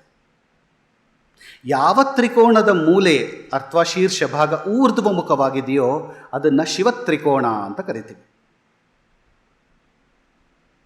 ಇದೇ ನಮಗೆ ಬೇಸಿಸ್ಸು. ಶ್ರೀಚಕ್ರ ನೋಡಿದಾಗ ಕಾನ್ಫಿಗರೇಷನ್ ಮುಂದೆ ಬರುತ್ತೆ. ಯಾವ ಬಿಂದು ನೋಡಿದಾಗ ಅದು ಪರಾಶಕ್ತಿಯನ್ನು ಸಂಕೇತಿಸುತ್ತದೆ. ಅದೇ ಪ್ರಕಾರ ತ್ರಿಕೋಣನ ನೋಡಿದ್ರೆ ಅದು ಏನನ್ನು ಸಂಕೇತಿಸುತ್ತೆ ಅಂದರೆ ಪ್ರಜನನಶೀಲ, ಅಂದರೆ ಸೃಷ್ಟಿಯನ್ನು ಉತ್ಪತ್ತಿ ಮಾಡುವಂತಹ ಶಕ್ತಿಯುಳ್ಳ ಪ್ರಜನನ ಕ್ರಿಯೆ ಅಂತಾರೆ. ಅಂದರೆ ರೀಪ್ರೊಡ್ಯೂಸಿಂಗ್, ಮಲ್ಟಿಪ್ಲೈಯಿಂಗ್ ಶಕ್ತಿಯನ್ನು ಉಳ್ಳ ಯೋನಿಯ ಸಂಕೇತವಾಗಿದೆ. ಅಂದರೆ ಆ ತ್ರಿಕೋಣವನ್ನು ನಾವು ನೋಡಿದಾಗ ಒಂದು ಸೃಷ್ಟಿಯನ್ನು ಮಾಡುವ, ಒಂದು ಗರ್ಭಧಾರಣೆಯನ್ನು ಮಾಡುವ ಒಂದು ಶಕ್ತಿ ಎಂದು ನಾವು ನೋಡಬೇಕು. ಅದಕ್ಕೆ ಆ ತ್ರಿಕೋಣಕ್ಕೆ ತನ್ನನ್ನು ತಾನು ಮಲ್ಟಿಪ್ಲೈ ಮಾಡಿಕೊಳ್ಳೋ ಶಕ್ತಿ ಇರುತ್ತೆ. ಆದ್ದರಿಂದ ಅದನ್ನು ಯೋನಿ ಅಂತೀವಿ. ಅದೇ ಭಗವತಿಗೆ ಅವಳು ಮಹಾತಾಯಿಯದ್ದರಿಂದ ಅವಳು ಮಹಾಯೋನಿ. ಸೊ ಇದು ತ್ರಿಕೋಣ. ಮುಂದೆ ವೃತ್ತ, ಸರ್ಕಲ್ನ ಯೂಸ್ ಮಾಡಿದ್ದಾರೆ. ಶ್ರೀಚಕ್ರದಲ್ಲಿ 3 ಸರ್ಕಲ್ಗಳಿದೆ, 3 ರೇಖೆಗಳು, ವೃತ್ತತ್ರಯ ಅಂತ ಕರಿತೀವಿ. ಆಚೆ 3 ಸರ್ಕಲ್ಗಳಿರುತ್ತೆ. ವೃತ್ತ ಯಾಕೆ ಯೂಸ್ ಮಾಡ್ತೀವಿ? ಪರಾಶಕ್ತಿಯ ಚಕ್ರಾತ್ಮಕವಾದ ಹಾಗೂ ಲಯಬದ್ಧವಾದ ಸಂಕುಚನ ಮತ್ತು ಪ್ರಸರಣ ಕ್ರಿಯೆಯ ಮೂಲಕ, ಎಂದರೆ ಒಂದು ಪಲ್ಸೇಟಿಂಗ್ ಎಬಿಲಿಟಿ ಬರುತ್ತೆ. ಸರ್ಕಲ್ ಇದ್ದರೆ ಪಲ್ಸ್ ಆಗುತ್ತೆ. ಅಂದರೆ ಇದು ಹೀಗಾದಾಗ ಸಂಕುಚನ ಅಂದರೆ ಕಾಂಟ್ರಾಕ್ಟ್ ಹಾಗೂ ಎಕ್ಸ್ಪ್ಯಾಂಡ್ ಆಗುವಂತಹ ಶಕ್ತಿ ಬೇಕಲ್ಲ. ಈ ಶಕ್ತಿ ಬರಬೇಕಾದರೆ ಸರ್ಕಲ್ ಇರಬೇಕು. ಇದಿದ್ದರೆ ಅಸೀಮ ಸೃಜನ ಕ್ರಿಯೆಯು ಆಗುತ್ತೆ. ಇಂತಹ ಸಂಕುಚನ ಹಾಗೂ ಪ್ರಸರಣ ಕ್ರಿಯೆ. ಇನ್ನೊಂದು ಹೇಳ್ತೀನಿ, ನಾವು ಯೂನಿವರ್ಸ್ ಬ್ರಹ್ಮಾಂಡ ಅಂದಾಗ ಅಂಡದ ರೂಪದಲ್ಲಿದೆ ಅಂತೀವಿ, ಅಂದರೆ ಸರ್ಕಲ್ ಇದೆ. ಆ ಸರ್ಕಲ್ ಇದ್ದರೆ ಒಂದು ಬಲೂನ್ ಥರ ಅದು ಎಕ್ಸ್ಪ್ಯಾಂಡ್ ಆಗುತ್ತೆ, ಕಾಂಟ್ರಾಕ್ಟ್ ಆಗುತ್ತೆ. ಈ ಎಕ್ಸ್ಪ್ಯಾನ್ಷನ್ ಕಾಂಟ್ರಾಕ್ಷನ್ ಆಗಬೇಕಾದರೆ ಒಂದು ಸ್ಪೆರಿಕಲ್ ಅಥವಾ ಸರ್ಕ್ಯುಲರ್ ಜಾಮೆಟ್ರಿ ಇರಬೇಕು. ಅದಿದ್ದರೆ ಮಾತ್ರ something can expand and something can contract. Universe ಕೂಡ, ಬ್ರಹ್ಮಾಂಡವೂ ಎಕ್ಸ್ಪ್ಯಾಂಡ್ ಆಗುತ್ತೆ, ಕಾಂಟ್ರಾಕ್ಟ್ ಆಗುತ್ತೆ. ಈ ಒಂದು ಕ್ರಿಯೆ ಬರಬೇಕಾದರೆ ವೃತ್ತ ಅನ್ನೋ ಕಾನ್ಸೆಪ್ಟ್ ಇರಬೇಕು. ಆ ವೃತ್ತವೇ ಶ್ರೀಚಕ್ರದಲ್ಲಿ 3 ವೃತ್ತವಾಗಿ ಸ್ಥಿತವಾಗಿದೆ. ಶ್ರೀಚಕ್ರದಲ್ಲಿ ಒಂದು ಬಿಂದುವಿದೆ, ಆ ಬಿಂದುವಿನ ಆಚೆ ಒಂದು ಯೋನಿ ಇದೆ ಅಲ್ವಾ? ನೀವು ಡಯಾಗ್ರಾಮ್ ನೋಡಿದ್ರೆ ಅದರ ಸುತ್ತ 43 ತ್ರಿಕೋಣಗಳು ಇದೆ. ಅದರ ಸುತ್ತ ಅಷ್ಟದಳ ಪದ್ಮ, ಅದರ ಸುತ್ತ ಷೋಡಶದಳ ಪದ್ಮ, ಅದರ ಸುತ್ತ 3 ವೃತ್ತಗಳು, ಅದರ ಸುತ್ತ 3 ಭೂಪುರ ಸ್ಕ್ವೇರ್. ಅದು ಯಾಕಿದೆ, ಅದರ ನಿಜವಾದ ಸಿಂಬಲಿಸಮ್ ಏನು ಅಂತ ತಿಳ್ಕೋಬೇಕು. ಆವಾಗ ನಮ್ಗೆ ಶ್ರೀಚಕ್ರ ಅರ್ಥ ಆಗುತ್ತೆ. ಇದು ಬೇಸಿಕ್ಸ್. ವೃತ್ತವು ತನ್ನ ಪರಿಧಿಯಿಂದ ಪ್ರತ್ಯೇಕವಾದ ಬಿಂದುವಿನಿಂದ ಕೇಂದ್ರಸ್ಥ ಬಿಂದುವಿನ ಕಡೆ ಇಂಗಿತ ಮಾಡುತ್ತಾ ದೃಷ್ಟಿಗತವಾಗುತ್ತದೆ. ಅಂದರೆ ತನ್ನ ಪರಿಧಿಯಿಂದ, ಅಂದರೆ ಅದು ಒಂದು ಸರ್ಕಲ್ ಇರಬೇಕಾದ್ರೆ ಅದಕ್ಕೊಂದು ಸೆಂಟರ್ ಇರಲೇಬೇಕಲ್ಲ. ಆವಾಗ ರೇಡಿಯಸ್ ಅಂತ ಕರಿತೀವಿ, ಡಯಾಮೀಟರ್ ಅಂತ ಕರಿತೀವಿ. ಆದ್ದರಿಂದ ಒಂದು ಸರ್ಕಲ್ ಇರಬೇಕಾದ್ರೆ ಒಂದು ಡಾಟ್ ಇರಬೇಕು. ಆ ಬಿಂದುವಿನಿಂದ ಆಚೆಗೆ ಯಾವಾಗಲೂ ಒಂದು ಸರ್ಕಲ್ ಇದ್ದೇ ಇರುತ್ತೆ. ಸೊ ಒಂದು ಬಿಂದು ಮತ್ತು ಒಂದು ಸರ್ಕಲ್ ಒಂದಕ್ಕೊಂದು ಸಂಬಂಧಪಟ್ಟಿರುತ್ತೆ ಅಂತ ಹೇಳ್ತಾ ಇದ್ದಾರೆ.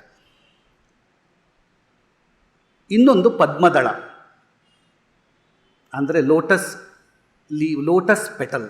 ಲೋಟಸ್ ಪೆಟಲ್ಗಳು ಏನು ಸಿಗ್ನಿಫೈ ಮಾಡುತ್ತೆ?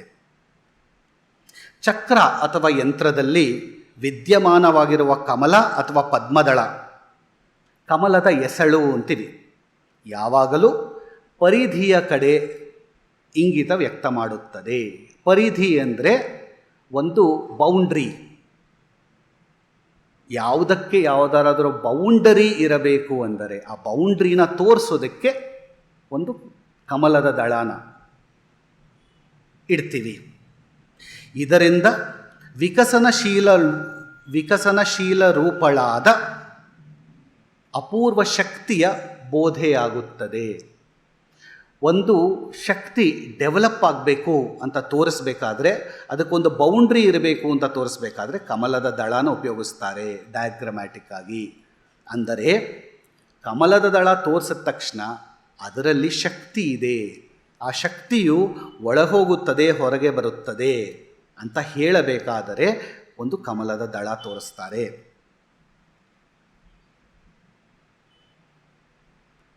ಇನ್ನೊಂದು ಅರ್ಥದಲ್ಲಿ ನೋಡಿದ್ರೆ ಕಮಲ ಸದಾಕಾಲವೂ ಜಲದಲ್ಲೇ ಇರುತ್ತೆ, ಅಂದರೆ ಜಲದಲ್ಲೇ ಹುಟ್ಟತ್ತೆ. ಜಲ ಅಂತಂದರೆ ಒಂದು ಕೆಸರಿನಲ್ಲಿ ಹುಟ್ಟತ್ತೆ ಅಂತ ಹೇಳ್ತೀವಿ. ಅಂದರೆ ನೀರಿನಲ್ಲಿ ಹುಟ್ಟತ್ತೆ, ನೀರಿನಲ್ಲೇ ಅದರ ಜೀವವನ್ನು ಕೊಡುತ್ತದೆ. ಆದರೆ ಅದು ನೀರಿನಿಂದ ಒದ್ದೆಯಾಗುವುದಿಲ್ಲ ಅಲ್ಲವೇ? ಸದಾಕಾಲ ನೀರಿನಲ್ಲಿದ್ದರೂ ಅದು ಒದ್ದೆಯಾಗುವುದಿಲ್ಲ, ಅದಕ್ಕೆ ಕೆಸರು ಅಂಟಿಕೊಳ್ಳುವುದಿಲ್ಲ. ಹೇಗೆ? ಬದಲಾಗಿ ತನ್ನ ಸೌಂದರ್ಯ ಹಾಗೂ ಸುಗಂಧದಿಂದ ಸಕಲ ವಿಶ್ವವನ್ನು ಆನಂದಿತವನ್ನಾಗಿ ಮಾಡುತ್ತದೆ. ಇದು ಕಮಲದ ಒಂದು ವಿಶಿಷ್ಟತೆ. ಹೀಗಾಗಿ ಚಕ್ರದಲ್ಲಿ ಇರುವಂತಹ ಪದ್ಮವೂ ಕೂಡ ಸಾಧಕರಿಗೆ ಸಂಸಾರದ ಆಕರ್ಷಣೆಗಳು ಹಾಗೂ ಪ್ರಲೋಭನಗಳಿಂದ ದೂರವಿದ್ದು ಆತ್ಮೋತ್ಕರ್ಷದ ಆನಂದವನ್ನು ಪ್ರಾಪ್ತಿ ಮಾಡಿಕೊಳ್ಳುವ ಪ್ರೇರಣೆಯನ್ನು ಕೊಡುತ್ತದೆ. ಆದ್ದರಿಂದ ಕಮಲವನ್ನು ಸಾಮಾನ್ಯವಾಗಿ ಒಂದು ಹೂವಿನ ರೂಪದಲ್ಲಿ ಒಂದು ಚಕ್ರದ ಸುತ್ತಲೂ ಇಟ್ಟಿರುತ್ತಾರೆ. ಅದಕ್ಕೆ ಬೇರೆ ಬೇರೆ ಅರ್ಥಗಳು ಇರುತ್ತೆ. ಕಡೆಯದಾಗಿ ಚತುಷ್ಕೋಣ, ಸ್ಕ್ವೇರ್. ಇದರ 4 ಕೋಣಗಳು ಪೂರ್ವ, ಪಶ್ಚಿಮ, ಉತ್ತರ ಹಾಗೂ ದಕ್ಷಿಣ ದಿಶೆಗಳ ಸೂಚಕವಾಗಿವೆ. ಹಾಗೂ ಈ ರೀತಿಯಿಂದ ಚತುರಸ್ರ ಆಕಾಶ ಶೂನ್ಯದ ಸಮಗ್ರತೆಯ ಬೋಧೆಯನ್ನು ಮಾಡಿಸುತ್ತದೆ. ಈ ಸಮಗ್ರತೆಯು ಸಮಸ್ತ ಸೃಷ್ಟಿಯ ಆಧಾರ ಹಾಗೂ ಜೊತೆಗೆ ಒಂದು ಚಕ್ರದ ಆಧಾರಭೂತವೂ ಕೂಡ ಆಗಿರುತ್ತದೆ. ಈ ಚಕ್ರವನ್ನು ಒಂದು ಬೌಂಡ್ರಿಗೆ ಹಾಕಬೇಕು ಅಂತಂದಾಗ ಸಾಮಾನ್ಯವಾಗಿ 4 ದಿಕ್ಕುಗಳಿಂದ ಅದನ್ನು ಎನ್ಕ್ಯಾಪ್ಸುಲೇಟ್ ಅಥವಾ ಬೌಂಡ್ರಿ ಕ್ರಿಯೇಟ್ ಮಾಡ್ತಾರೆ. ಆ ಕಾರಣಕ್ಕಾಗಿ ಯಾವುದೇ ಚಕ್ರಕ್ಕೆ 4 ಕೋಣಗಳನ್ನು ಉಳ್ಳಂತಹ ಒಂದು ಪರಿಧಿನ ಇಡ್ತಾರೆ.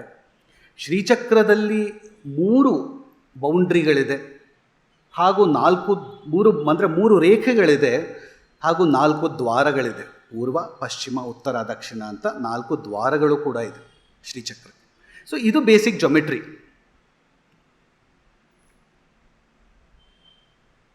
ಅರ್ಥ ಆಗ್ತಿದೆಯಾ? ಸಂಕ್ಷೇಪವಾಗಿ ಹೇಳೋದಾದರೆ, ಚಕ್ರದಲ್ಲಿರುವ ರೇಖೆಗಳು ಹಾಗೂ ಅವುಗಳಿಂದ ನಿರ್ಮಿತವಾದ ವಿವಿಧ ಆಕಾರಗಳಿಂದ ಸೂಚಿಸಲ್ಪಡುವ ಪರಾಶಕ್ತಿಯ ಮೂಲಕ ಸ್ಫುಟಿತವಾದ ಅನೇಕ ಚಿತ್ಶಕ್ತಿ ಸ್ವರೂಪಗಳು ಹಾಗೂ ಆ ಸ್ವರೂಪಗಳ ಅಭಿವ್ಯಕ್ತಿಗಳು ಸಾಧ್ಯವಿದೆ. ಅಂದರೆ ಇಡೀ ಬ್ರಹ್ಮಾಂಡನೇ ಶ್ರೀಚಕ್ರದ ರೂಪದಲ್ಲಿ ಉತ್ಪತ್ತಿಯಾಗುತ್ತೆ. ಮುಖ್ಯವಾಗಿ ಇದರ ಜ್ಞಾನ ವಿವಿಧ ಮಂತ್ರ ಬೀಜಗಳ ಹಾಗೂ ಆ ಮಂತ್ರ ಬೀಜಗಳಲ್ಲಿ ಅಡಕವಾಗಿರುವ ಅಧಿಷ್ಠಾತೃ ದೇವತೆಗಳ ಚಿಂತನದಿಂದ ಮನನದಿಂದ ಲಭ್ಯವಾಗುತ್ತದೆ. ಈ ಶ್ರೀಚಕ್ರ ಬ್ರಹ್ಮಾಂಡ ಸೂಚಕ, ಪಿಂಡಾಂಡ ಸೂಚಕ, ಸೃಷ್ಟಿ ಸೂಚಕ, ಸ್ಥಿತಿ ಸೂಚಕ, ಲಯ ಸೂಚಕ ಹಾಗೂ ಅನೇಕಾನೇಕ ದೇವತೆಗಳು ಇದರಲ್ಲಿ ಇದ್ದಾರೆ. ಈ ದೇವತೆಗಳ ಮಂತ್ರ ಬೀಜಗಳು, ಆ ಮಂತ್ರ ಬೀಜಗಳನ್ನು ನಾವು ಮಂತ್ರ ಬೀಜಗಳು ನಮಗೆ ಸಿಗುತ್ತೆ. ಆದರೆ ಮಂತ್ರ ಬೀಜಗಳ ಹಿಂದಿರೋ ದೇವತೆಗಳ ಸ್ವರೂಪ ಸಿಗೋದಿಲ್ಲ. ಅದು ಸೀಕ್ರೆಟ್ ಅಲ್ವಾ? ಆ ಬೀಜ ಮಂತ್ರಗಳ ಚಿಂತನೆಯಿಂದ, ಅವುಗಳ ಧ್ಯಾನದಿಂದ ಆಯಾಯ ಅಧಿಷ್ಠಾತೃ ದೇವತೆಗಳು ಸಿಗ್ತಾರೆ. ಖಡ್ಗಮಾಲಲ್ಲಿ ಡೈರೆಕ್ಟಾಗಿ ದೇವತೆಗಳ ಹೆಸರು ಹೇಳ್ಬಿಡ್ತೀವಿ, ಬೀಜ ಮಂತ್ರಗಳಿಲ್ವ ಅಲ್ವಾ? ಆದರೆ ಬಾಲ ಸಿಗಬೇಕಾದ್ರೆ ಅವಳನ್ನು ಬೀಜ ಮಂತ್ರದಿಂದಾನೇ ನಾವು ತಗೋತೀವಿ. ಹೀಗೆ ಒಂದೊಂದು ದೇವತೆಗೆ ಒಂದೊಂದು ರೀತಿಯಲ್ಲಿ ಶ್ರೀವಿದ್ಯೆಯಲ್ಲಿ ಇದೆ. ಇದನ್ನು ಒಂಚೂರು ಹೇಳ್ಕೊಂಡು ಬರ್ತಾ ಇದ್ರೆ ನಿಮಗೆ ಯಂತ್ರ, ಮಂತ್ರ, ತಂತ್ರ, ಸರ್ವಯಂತ್ರಾತ್ಮಿಕೆ, ಸರ್ವಮಂತ್ರಾತ್ಮಿಕೆ, ಸರ್ವತಂತ್ರಾತ್ಮಿಕೆ ಅಲ್ವಾ? ಸೊ ಹಾಗಾಗಿ ಸ್ವಲ್ಪ ಯಂತ್ರ ತಗೋಬೇಕು, ಒಂಚೂರು ಮಂತ್ರ ತಗೋಬೇಕು, ಅದಕ್ಕೆ ಸಂಬಂಧಪಟ್ಟ ತಂತ್ರನೂ ಅರ್ಥ ಮಾಡಿಕೊಂಡಾಗ ಮನಸ್ಸಿಗೆ ಸಮಾಧಾನ ಸಿಗುತ್ತೆ. ಅದು ನಮ್ಮ ಉದ್ದೇಶ. ಭೌತಿಕ ವಿಜ್ಞಾನಿಗಳು ಅವರನ್ನು ನೋಡಿದ್ರೆ ಸೃಷ್ಟಿಯ ಮೂಲ ಏನಪ್ಪ ಅಂತ ಕೇಳಿದ್ರೆ ಆಟಮ್ಸ್, ಅಣು ಅಂತ ಹೇಳ್ತಾರೆ. ಪರಮಾಣು ಅಥವಾ ಅದಕ್ಕಿಂತ ಚಿಕ್ಕದಾದ ಕಣಗಳನ್ನು ಪಾರ್ಟಿಕಲ್ಸ್ ಅಥವಾ ಸ್ಟ್ರಿಂಗ್ ಥಿಯರಿ ಅಂತ ಇವತ್ತು ಹೇಳ್ತಾರೆ. ಅವ್ರು ಹಾಗೆ ನೋಡ್ತಾರೆ. ಆದರೆ ಯೋಗಿಗಳನ್ನು ಕೇಳಿದ್ರೆ, ಋಷಿಗಳನ್ನು ಕೇಳಿದ್ರೆ ಸೃಷ್ಟಿಯ ಮೂಲ ಏನು ಅಂದರೆ ಅವರು ಆಟಮ್ಸ್ ಅಂತ ಹೇಳಲ್ಲ. ಅವರು ಯಾವುದೋ ಒಂದು ವಿಶಿಷ್ಟವಾದ ಶಕ್ತಿ ರೂಪದ ದರ್ಶನದಿಂದ ಇದು ಸಾಧ್ಯವಿದೆ. ಈ ಶಕ್ತಿ ರೂಪವು, ಒಂದು ವಿಶಿಷ್ಟವಾದ ಒಂದು ಶಕ್ತಿ ರೂಪವು ಈ ಬ್ರಹ್ಮಾಂಡದ ಮೂಲ ಅಂತ ಅವರು ದರ್ಶನದಿಂದ ಆ ಜ್ಞಾನವನ್ನು ಪಡೆದಿದ್ದಾರೆ. ಆದರೆ ಸೈಂಟಿಸ್ಟ್ನ ಕೇಳಿದ್ರೆ ದೇ ಸೇ ಇಟ್ಸ್ ಪಾರ್ಟಿಕಲ್ಸ್. ಇದು ನಮ್ಮ ವಿಪರ್ಯಾಸ. ಈ ಪಾರ್ಟಿಕಲ್ಸಿಂದ ನಾವು ಶ್ರೀಚಕ್ರ ಆಗಿಲ್ವಲ್ಲ ಅಲ್ವಾ? ಸೊ ಶ್ರೀಚಕ್ರನ ಅರ್ಥ ಮಾಡ್ಕೋಬೇಕಾದ್ರೆ ನಾವು ಯೋಗಿಕ ದೃಷ್ಟಿಯಿಂದ ನೋಡಬೇಕು, ದರ್ಶನದ ದೃಷ್ಟಿಯಿಂದ ನೋಡಬೇಕು. ಸೈಂಟಿಫಿಕ್ ದೃಷ್ಟಿಯಿಂದ ಶ್ರೀಚಕ್ರ ಅರ್ಥ ಆಗಲ್ಲ. ಆವಾಗ ನೀವು ಹೇಳಿದಾಗೆ ರಂಗೋಲಿಯಿಂದ, ಪಾರ್ಟಿಕಲ್ಸಿಂದ ಶ್ರೀಚಕ್ರ ರಚನೆ ಮಾಡುವುದಷ್ಟೇ. ರಂಗೋಲಿ ಪಾರ್ಟಿಕಲ್ಸಿಂದ ಅಥವಾ ಒಂದು ಲೋಹದಿಂದ, ಪೆನ್ಸಿಲ್ಲಿಂದ, ಪೆನ್ನಿಂದ, ಪೇಪರಿಂದ, ಭೌತಿಕ ವಿಜ್ಞಾನದಲ್ಲಿರುವ ಆಟಮ್ಸಿಂದ ರಚನೆ ಮಾಡ್ಬೋದು. ಆದರೆ ಅದು ಶ್ರೀಚಕ್ರವಲ್ಲ. ಯೋಗಿಕ ದರ್ಶನದಿಂದ ಶ್ರೀಚಕ್ರ ಸಿಗಬೇಕು. ಆಗ ಶ್ರೀಚಕ್ರಕ್ಕೆ ಮಹತ್ವ ಇದೆ. ಅದನ್ನು ಆದಿಶಂಕರರು ಹೇಳಿದ್ದಾರೆ ಈ ಶ್ಲೋಕದಲ್ಲಿ.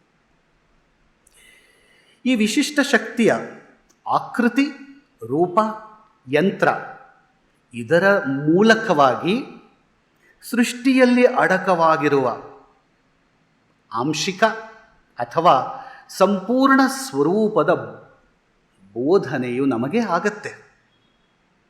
ಈ ಯಂತ್ರದ ವಿಧಿಪೂರ್ವಕವಾದ ಉಪಾಸನೆಯನ್ನು ಮಾಡುವುದರಿಂದ ಇದು ವೈಶ್ವಿಕ ತತ್ವಗಳನ್ನು, ಅಂದರೆ ವಿಶ್ವವನ್ನು ಸೃಷ್ಟಿ ಮಾಡಿರುವ ಯಾವ 36 ತತ್ವಗಳಿದೆಯೋ, ವೈಶ್ವಿಕ ತತ್ವಗಳು, ಇದು ವ್ಯಕ್ತ ಆಗ್ತಾ ಬರುತ್ತೆ. ಅಂದರೆ ನಮಗೆ ಸಿಗತ್ತೆ. ಅಂದರೆ ಶ್ರೀಯಂತ್ರನ ನಾವು ಅನುಸಂಧಾನ ಮಾಡಿ ವಿಧಿಪೂರ್ವಕವಾಗಿ ಅದರ ಉಪಾಸನೆ ಮಾಡೋದ್ರಿಂದ ಈ ಶ್ರೀಚಕ್ರ ಎನ್ನುವ ವಿಶ್ವದಲ್ಲಿ ಯಾವ ಯಾವ ತತ್ವಗಳಿವೆಯೋ ಆ ತತ್ವಗಳೆಲ್ಲ ನಮಗೆ ವ್ಯಕ್ತ ಆಗಕ್ಕೆ ಶುರುವಾಗತ್ತೆ, ಪ್ರಾರಂಭ ಆಗತ್ತೆ, ಸಿಗತ್ತೆ. ಅಂದರೆ ಇಡೀ ವಿಶ್ವದ ದರ್ಶನವು ಶ್ರೀಚಕ್ರದ ವಿಧಿಪೂರ್ವಕವಾದ ಉಪಾಸನೆಯಿಂದ ನಮಗೆ ಸಿಗತ್ತೆ. ಅದರ ಜ್ಞಾನ ಸಿಗತ್ತೆ, ಸಂಪೂರ್ಣ ವಿಶ್ವದ ಜ್ಞಾನ. ಸಂಪೂರ್ಣ ವಿಶ್ವದ ಜ್ಞಾನ ಅಂದ್ರೇನು? ಶ್ರೀವಿದ್ಯೆ. ಇದರ ಜ್ಞಾನ ನಮಗೆ ಸಿಗತ್ತೆ. ಶ್ರೀಚಕ್ರ, ಅದಕ್ಕೋಸ್ಕರ ಶ್ರೀಚಕ್ರ ತುಂಬ ರಹಸ್ಯವಾಗಿ ಇಟ್ಟಿದ್ದಾರೆ. ಅದು ತಪ್ಪಾಗಿ ಮಾಡಬಾರದು ಅಂತ. ಇದರಿಂದ ಚಿತ್ ಶಕ್ತಿಯ ವಿಕಾಸದ ಜ್ಞಾನದ ಪ್ರಾಪ್ತಿಯೂ ಆಗುತ್ತದೆ. ಚಿತ್ ಶಕ್ತಿ ಯಾವ ರೀತಿ ವಿಕಾಸ ಆದಲು? ಚಿದಗ್ನಿಕುಂಡ ಸಂಭೂತ.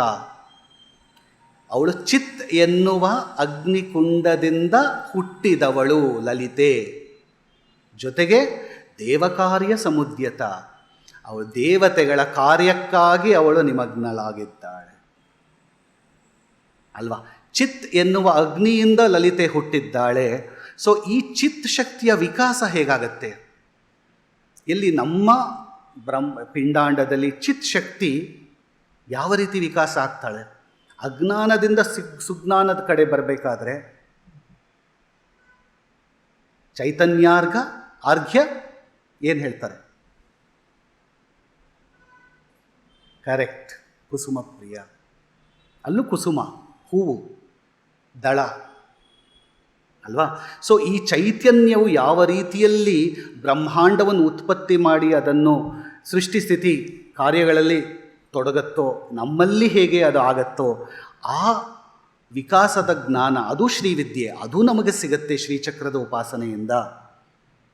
ಇದರ ಫಲಸ್ವರೂಪವಾಗಿ ಯಂತ್ರ ಅಥವಾ ಚಕ್ರದ ಉಪಾಸಕನಿಗೆ ಅನೇಕ ಪ್ರಕಾರದ ಮಾನಸಿಕ ಶಕ್ತಿಗಳು ಪ್ರಾಪ್ತವಾಗುತ್ತವೆ. ಹಾಗೂ ಆ ಉಪಾಸಕ ಸಾಧಕನು ವಿವಿಧ ವೈಶ್ವಿಕ ಗತಿವಿಧಿಗಳ ನಿಯಂತ್ರಣವನ್ನು ಮಾಡಲು ಸಶಕ್ತನಾಗುತ್ತಾನೆ.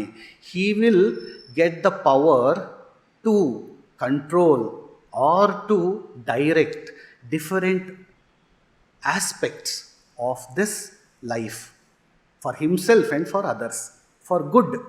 ಒಳ್ಳೆಯ ಕಾರಣಕ್ಕಾಗಿ ಅವನಿಗೆ ಸಿದ್ಧಿಗಳು ಪ್ರಾಪ್ತವಾಗುತ್ತದೆ. ಇದೇ ಹಾಗೂ ಇದೇ ಈ ಯಂತ್ರದ ಕ್ರಿಯಾರೂಪ. ಈ ಯಂತ್ರಕ್ಕೆ ಒಂದು ಕ್ರಿಯಾರೂಪ ಇದೆ. ಅಂದರೆ ಈ ಯಂತ್ರವನ್ನು ಉಪಾಸನೆ ಮಾಡಿದರೆ ನಮಗೆ ಏನು ಫಲ ಸಿಗತ್ತೆ ಅಂದರೆ ಇದೆ. ನಮಗೆ ತುಂಬ ಪೋಟೆಂಟ್ ಆದ ಶ್ರೀಚಕ್ರ.